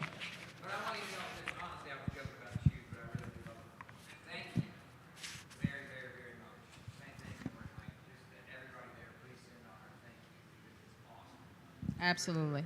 It's my pleasure. Remember, block party, October 26th. Yes, Saturday, October 26th from 12 to 4. And then we will see you guys for first patient on 11/11. Let's give Corinza Townsend a hand and keep her in your thoughts and prayers because she is in a flat marathon between now and the opening of the new hospital and I'm sure beyond. So we've had a great forum, but it continues. And I want to insert a special announcement because I mentioned earlier that we have friends that have commuted here to be with us today from Cincinnati, Ohio, to talk about a major economic development project that's happening between northern Kentucky and southern Ohio. That is the Brent Spence Bridge project. So I want to ask Valeria Cummins-Swope to come up and tell us a little bit, not only about the project, but also what we need to do from Louisville, Kentucky to help support that project through business opportunity and engagement in other ways. So let's welcome her, please. I know y'all are tired. Good afternoon. Thank you. My name is Valeria Cummins-Swope. I am the DIO consultant for the Brent Spence Bridge project. And if you go towards Cincinnati, you know there's a major bridge that connects Kentucky to Ohio. They're building a new bridge to connect Kentucky to Ohio to help with the congestion that takes place. So what we are up here to do is to talk to you all about this because we want you to carry the news to others. We want them to know about the opportunities that are available.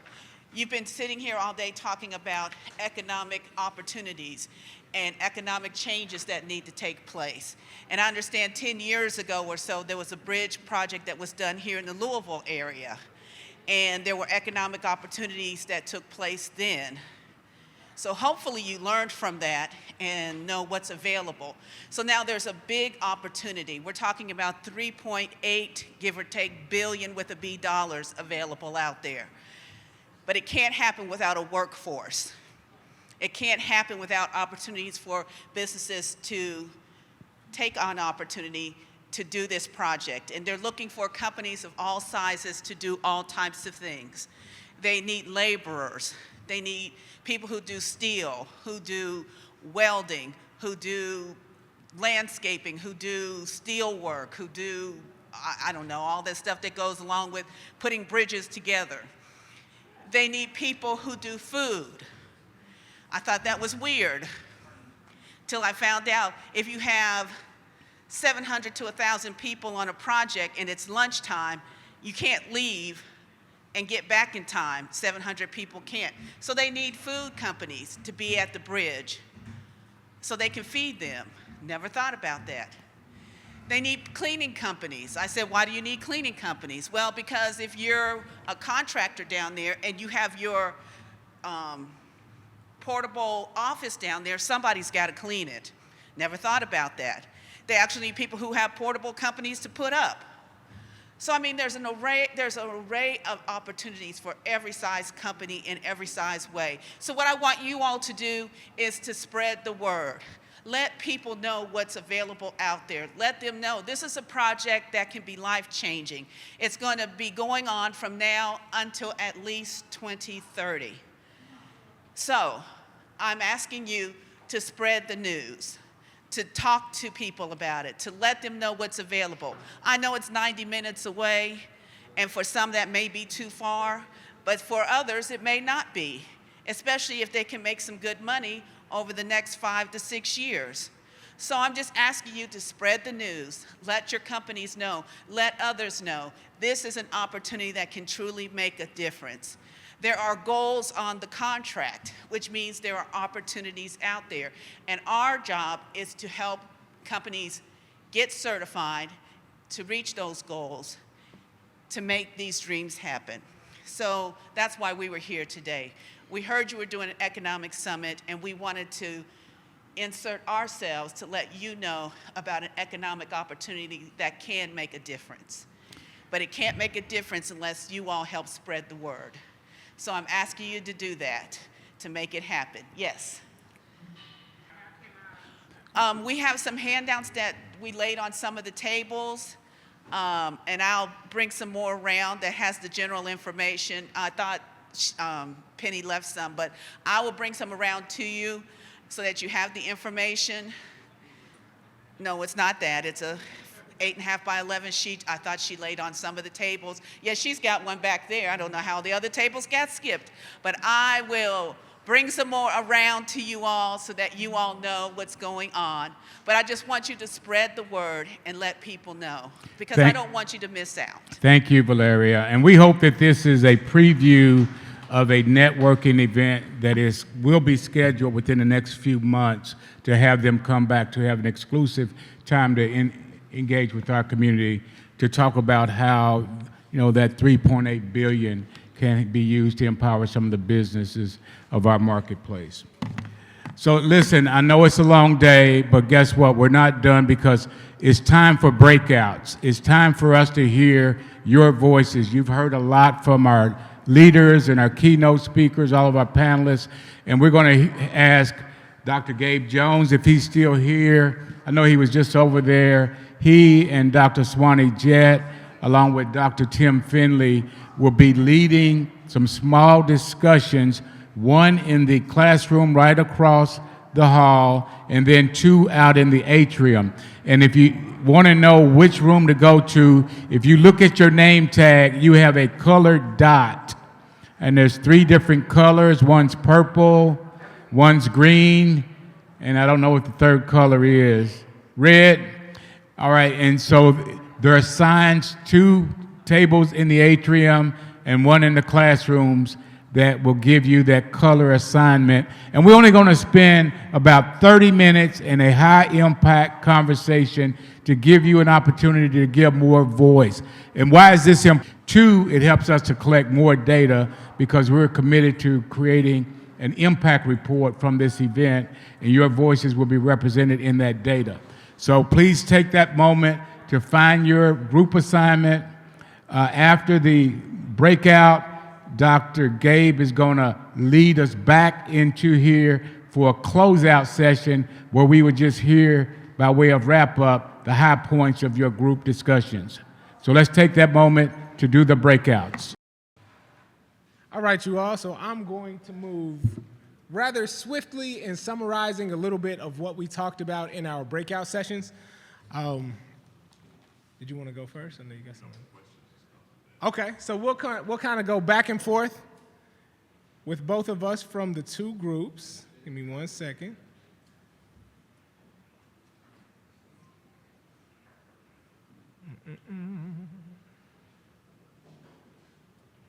So the first question that folks at the tables were responding to or reflecting on was really on what they learned today from the panelists and from the keynotes, and sharing one thing with the group that stood out to them. Dr. Jett, would you like to share some of the things that stood out to the folks in your group? Yes, I'm going to be very brief. So the first thing they shared was they enjoyed hearing about Park Duval and the things that we were doing. They enjoyed hearing about the hospital providing primary care and transportation. They did not like hearing about the same issues that have persisted for 45 years. They liked the idea of educating the younger generation, and collaboration among organizations they felt was key. And they wanted to get back to places of fun, food, music in the West End.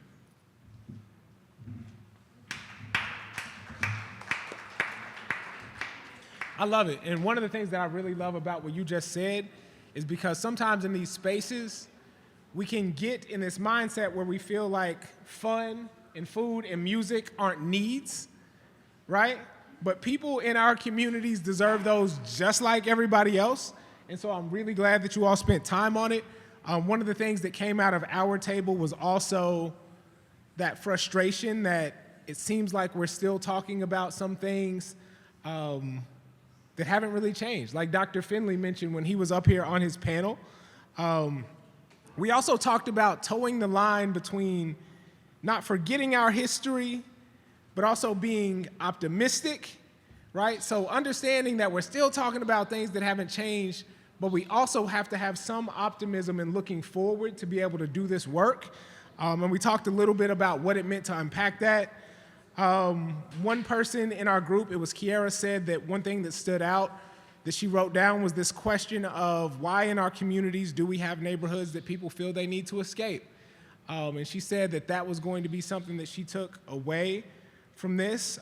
We had another group member that talked about really loving the transparency and the honesty in the space, which I think everybody here deserves a pat on the back for creating a space where we could be honest and we could be vulnerable. So the second question that we talked about as we're moving swiftly here was, how does health equity show up in your life or in your community? Dr. Jett, you want to give that one a try? Yes. So this is a big one, and I had to explain to my group what exactly is county health rankings. So county health rankings cover behavioral health factors, social factors, clinical factors. And so I had to explain to them how policy impacts communities. So say, for instance, the healthiest state in the nation is Massachusetts, is number one. The lower states are in the South: West Virginia, Mississippi, Alabama, Florida, Texas, etc. 6% of people smoke tobacco in Massachusetts. They have policies in place that actually help healthcare plans. They remove Social Security so you have pension, right? So they have tried novice things in order to improve health. And then I had them to compare the health equity which you see in the South. And some of the things that we talk about is the convenience of food stores. So in Massachusetts, there's no grocery chains. It's mom and pop shops, right? Not only mom and pop shops, but we're talking about restaurants from the neighborhood that people can go eat. And all the food is healthy. The other thing we talked about was cost and accessibility. So a lot of these places were embedded in communities in Boston. Here, you don't have that accessibility, and the cost is high. The other part is people have gotten away from cooking food at home, because you could go places and food is easily packaged, the wrong food, not the right food. Family dynamics have changed. We cooked a lot of food at home, but now we don't. So parents used to put out food from 4 or 5 to 7:30. You had to eat what was cooked. There was no other options. You know, one of the other things is how to shop for healthy foods with limited amount of resources. So that's key. We talked a little bit about air pollution and the black smoke in Portland, 264 corridor. A lot of people miss that. And the noise pollution, right? That's another thing that impacts where you live. And then the life expectancy. So if you think about living the East End to the West End to the South End, life expectancy is different. So just for instance, I had 3 friends of mine pass in the last week, so it was 3 funerals I had to attend. They were all my age. They were impacted by the medication they was taking or not taking and their health. So we had a lot. I think Ms. Roberts mentioned, like, she lives in a different area, but she lost friends in another area. That has an impact on her overall life. And then, how do we change future generations? Or how do we change ourselves now that we live in a matrix? Because we normalize how the standard of living is. Well, how do we change that? And so the common thread that we had was exposure and awareness. So if you're exposed to different communities, different environments, even outside this country, maybe you have a different mindset on how you could live. Thank you.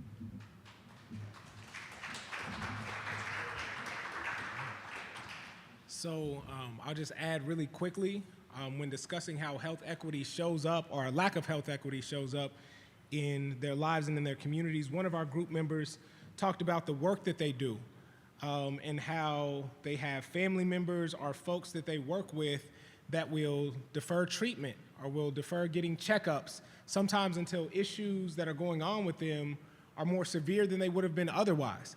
And sometimes that's because of access barriers, sometimes that's because of information barriers, and sometimes it's because maybe they just don't feel comfortable navigating that space. Some other folks in our group mentioned the invisibility of women in these spaces and how it's uncomfortable as a woman to go see a physician, and how that's compounded if you're a woman of color and you don't feel like you're trusted, and you don't feel like your pain is validated, and you don't feel like the person that you are talking to believes you. And so I wrote that down and I underlined it because that really left an impact on me. And then another thing our group discussed was digital literacy, and how we know that for a lot of us, being able to access and do things on the internet may add some conveniences, but there are also a good portion of us, particularly for folks who are older, that is very isolating, and that navigating those things are difficult, so this thing that could be a great benefit for some becomes a barrier for other folks. And I thought my group navigated that particularly well, and when stating another one of the takeaways, we had a group member that said, what I've really been thinking about after everything we've discussed today is that the factors we've talked about are why one tree grows strong and another one wilts right in front of you. And I thought that was a really, really big takeaway, and I thought that was particularly well said. And that led us into our last question, which was about actionable solutions. And I will kick this one off and then pass it to Dr. Jett. And so we had a whole lot of folks bring a whole lot of good ideas. One of the things that folks echoed from Dr. Finley up here was, don't be satisfied with nothing, right? So just because we get a little bit that in the grand scheme of things is not very much relative to what everyone else in our city has, not to be satisfied with that. What else did we have? We had folks talking about how conversations like this inform what health equity is and what health equity looks like. And until you truly have a grasp of that, you can't really fight for it. And so they talked about an appreciation for this space and also navigating both feeling refreshed after this, but feeling frustrated with some of the things that we still have to climb and navigate after so long fighting against it. Oh yeah, pay the teachers and term limits, right? Those were also things that my group talked about. We went a long way with this time, y'all. I'm just giving y'all the highlights, but I will pass it to Dr. Jett. My group, I hope I did it somewhat of a little bit of justice, but yeah, go ahead, Dr. Jett. All right, great job. So my group, we were still out there about 10 to 15 minutes after time, so they had a lot to say. So I want to give them a hand. First of all, can my group stand up? Everybody was in my group. Let's give them a hand. Right? Because, you know, I'm a subject matter expert in terms of data, in terms of what happens to communities, but everybody in the room are subject matter experts on what they see, what happens to communities. Right? That's why I say it's important for everybody to understand they have a voice. So one of the things that our group talked about is bringing back that village connection, right? The village connection to support one another, socially and economically. 2, transportation. So we talked a little bit about TARC, and we need to give them a one-off to mess up.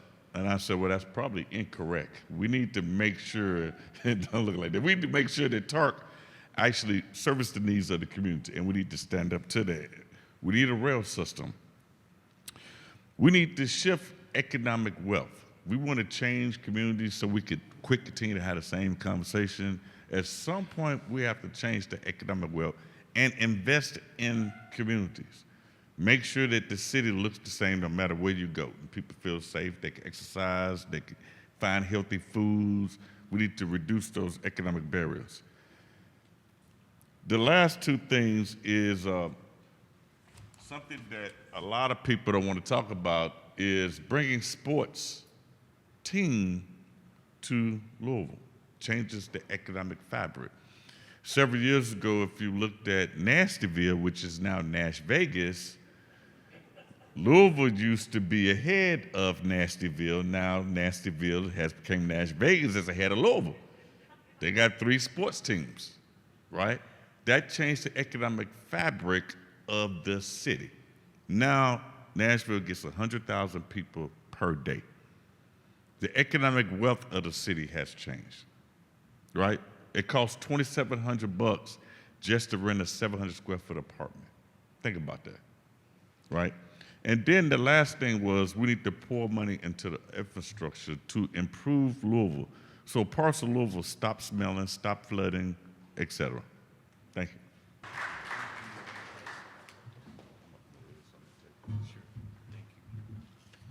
please give Dr. Swanee Jett, Dr. Gabe Jones a hand, as well as Dr. Timothy Finley, Sr., and give all of our speakers today a great hand because we've had a great forum. And I'm going to wrap up this forum because we got another program that anxiously awaits. We're not too far off schedule because we're going to be opening up our Light the Way Entrepreneurial Excellence Award ceremony at 4:30 as scheduled. But we do want to do a quick wrap up of the Health Forum. I thought we had a great day, a great series of speakers. As a point of full disclosure, please know that everything that has transpired today is being documented through videotaping, through audio recording, and through the various conversations that have been documented. And so this is a form of our field research where we're collecting community input, community voice, and with the commitment of producing a report. We will be producing an Economic Mobility Summit report. And in case you weren't here last year, where at the 7th Economic Mobility Summit, where the focus was on food insecurity, please know there is a full report available for that. So if you'd like to get a copy, we do have a few. Just call the office here, 583-8821, and request a copy of that report because it was a natural segue from last year's focus on food insecurity to get to a focus on health equity this year. And it also lined up perfectly with what's happening in our larger community around the new hospital coming to fruition. I want to thank everybody for being here, and I do have a few acknowledgments before we close out. First and foremost, I want to ask Ms. Kenya Wade and Ms. Sherry Duffy to join me on the stage because I just want to acknowledge them because they spearheaded the planning process as volunteers in collaboration with the organization. And everybody here who worked on this program did it purely out of volunteer spirit. And so I wanted to say that because I want to dispel the myth that all of us work in silos as nonprofits. We don't. We would not have nearly the kind of impact as a small nonprofit in this community with a very small staff, but a small but mighty staff, without having strong collaboration. And so Sherry Duffy, representing the University of Louisville Center for Digital Transformation, agreed to step up to volunteer. Kenya Wade, who founded and still leads the Cycle Breaker Breaking Change, which is her own nonprofit. You've heard from her today, and I want to thank her for being a voice for the voiceless.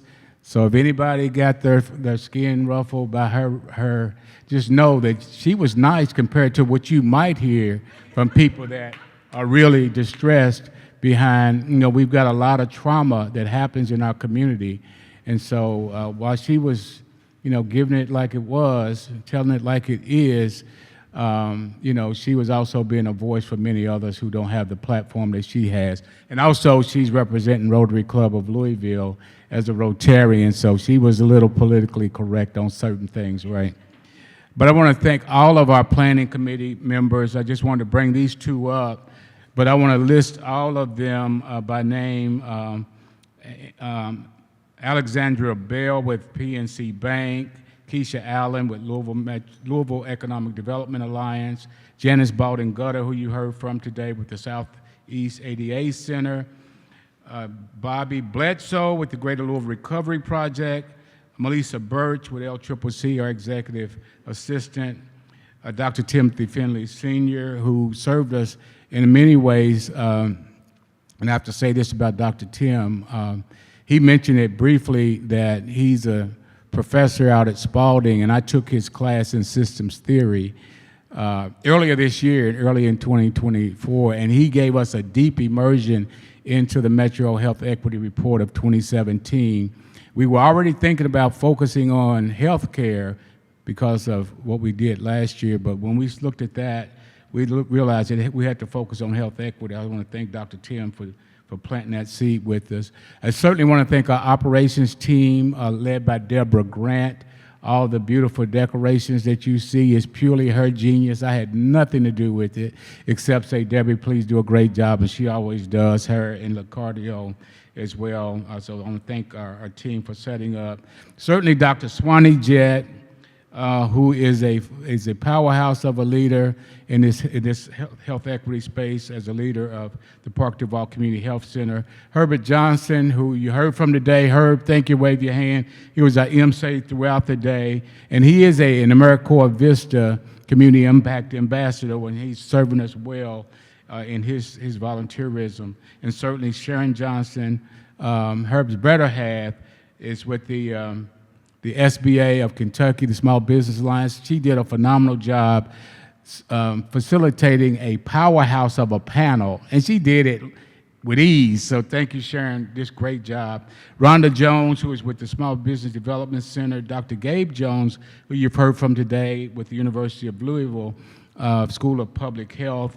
Just a power-packed group of leaders. Dr. Brandy Kelly Pryor with BKP, formerly with Metro Department of Health, and as she mentioned earlier, was a part of the 2017 report. Sharon Riemann, who is with us through the SCORE program. Sonia Ruiz, who is another AmeriCorps Vista. Tony Sears with the Louisville Human Relations Commission. Abra Shekels with Norton Healthcare. Trina Tinsley, our comptroller, and Tiffany Williams, who is also a board member, and she's with Eternal LLC. I certainly want to thank everybody who's a part of today making this forum. Lastly, I do want to shout out a couple things. We have extra copies of the Louisville Defender newspaper here. They're right over here on the table. And if you read this Defender, how many of you get a copy of Defender every week? Raise your hand. We got work to do because all of us, if you read the Courier Journal, if you read Business First, if you read, what's the other one that starts with a V?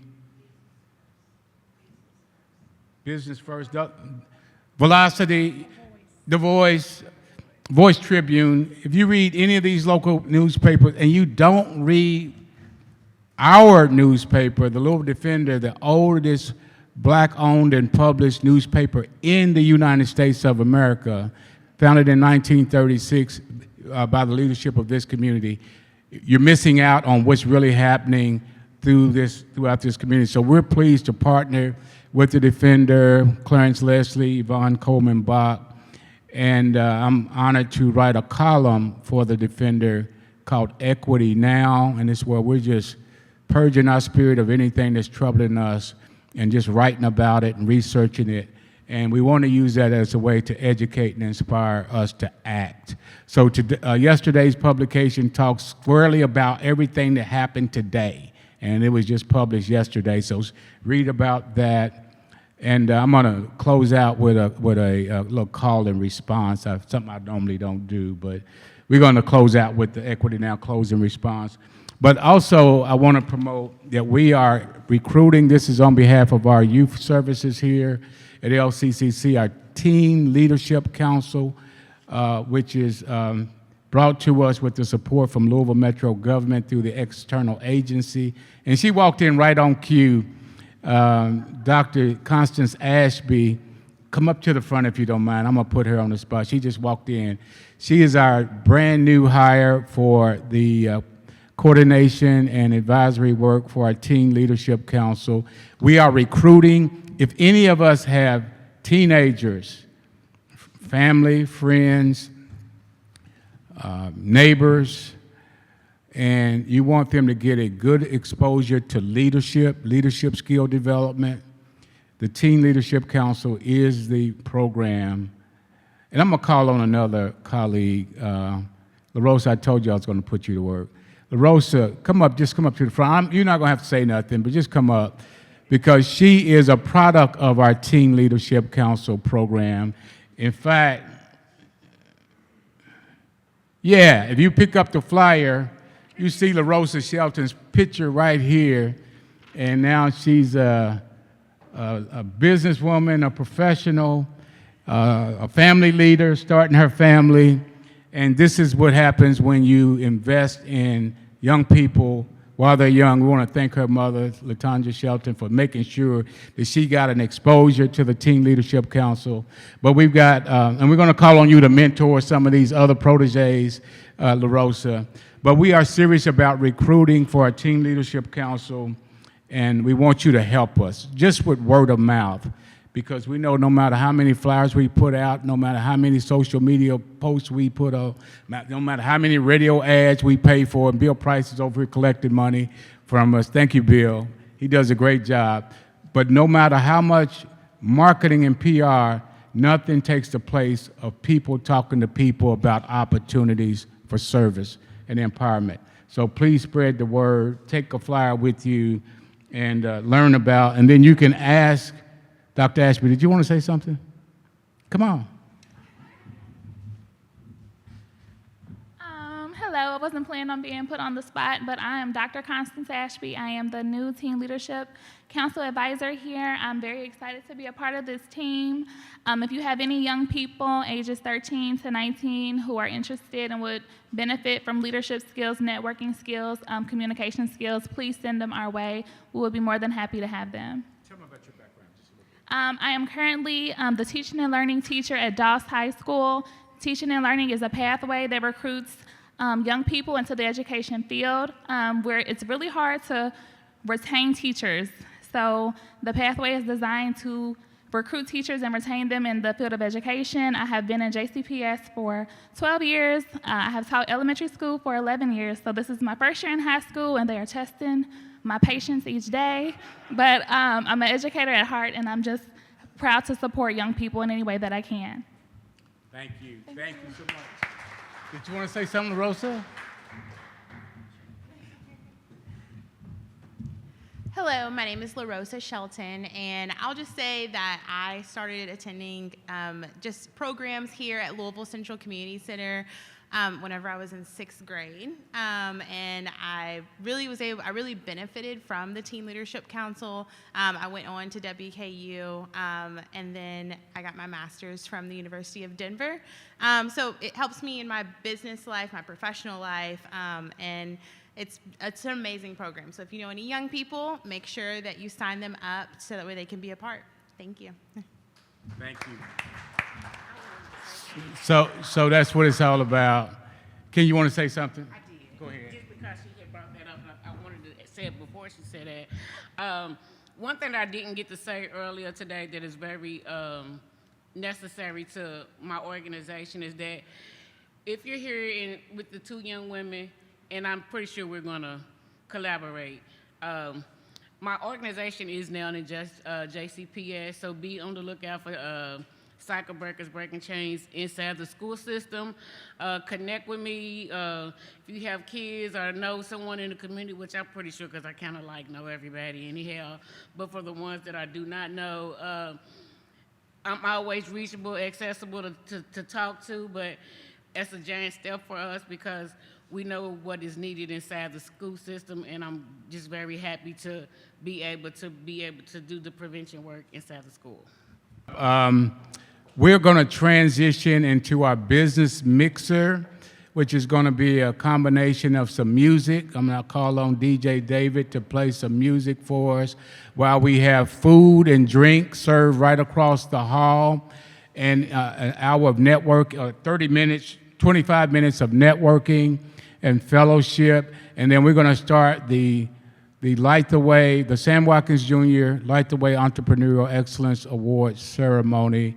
That's going to be emceed by the phenomenal sister minister, Angela Lee Price of WLOU Radio. I'm excited to have her here. So after we adjourn, the next voice you will hear will be from Sister Angela, is going to take us through this ceremony.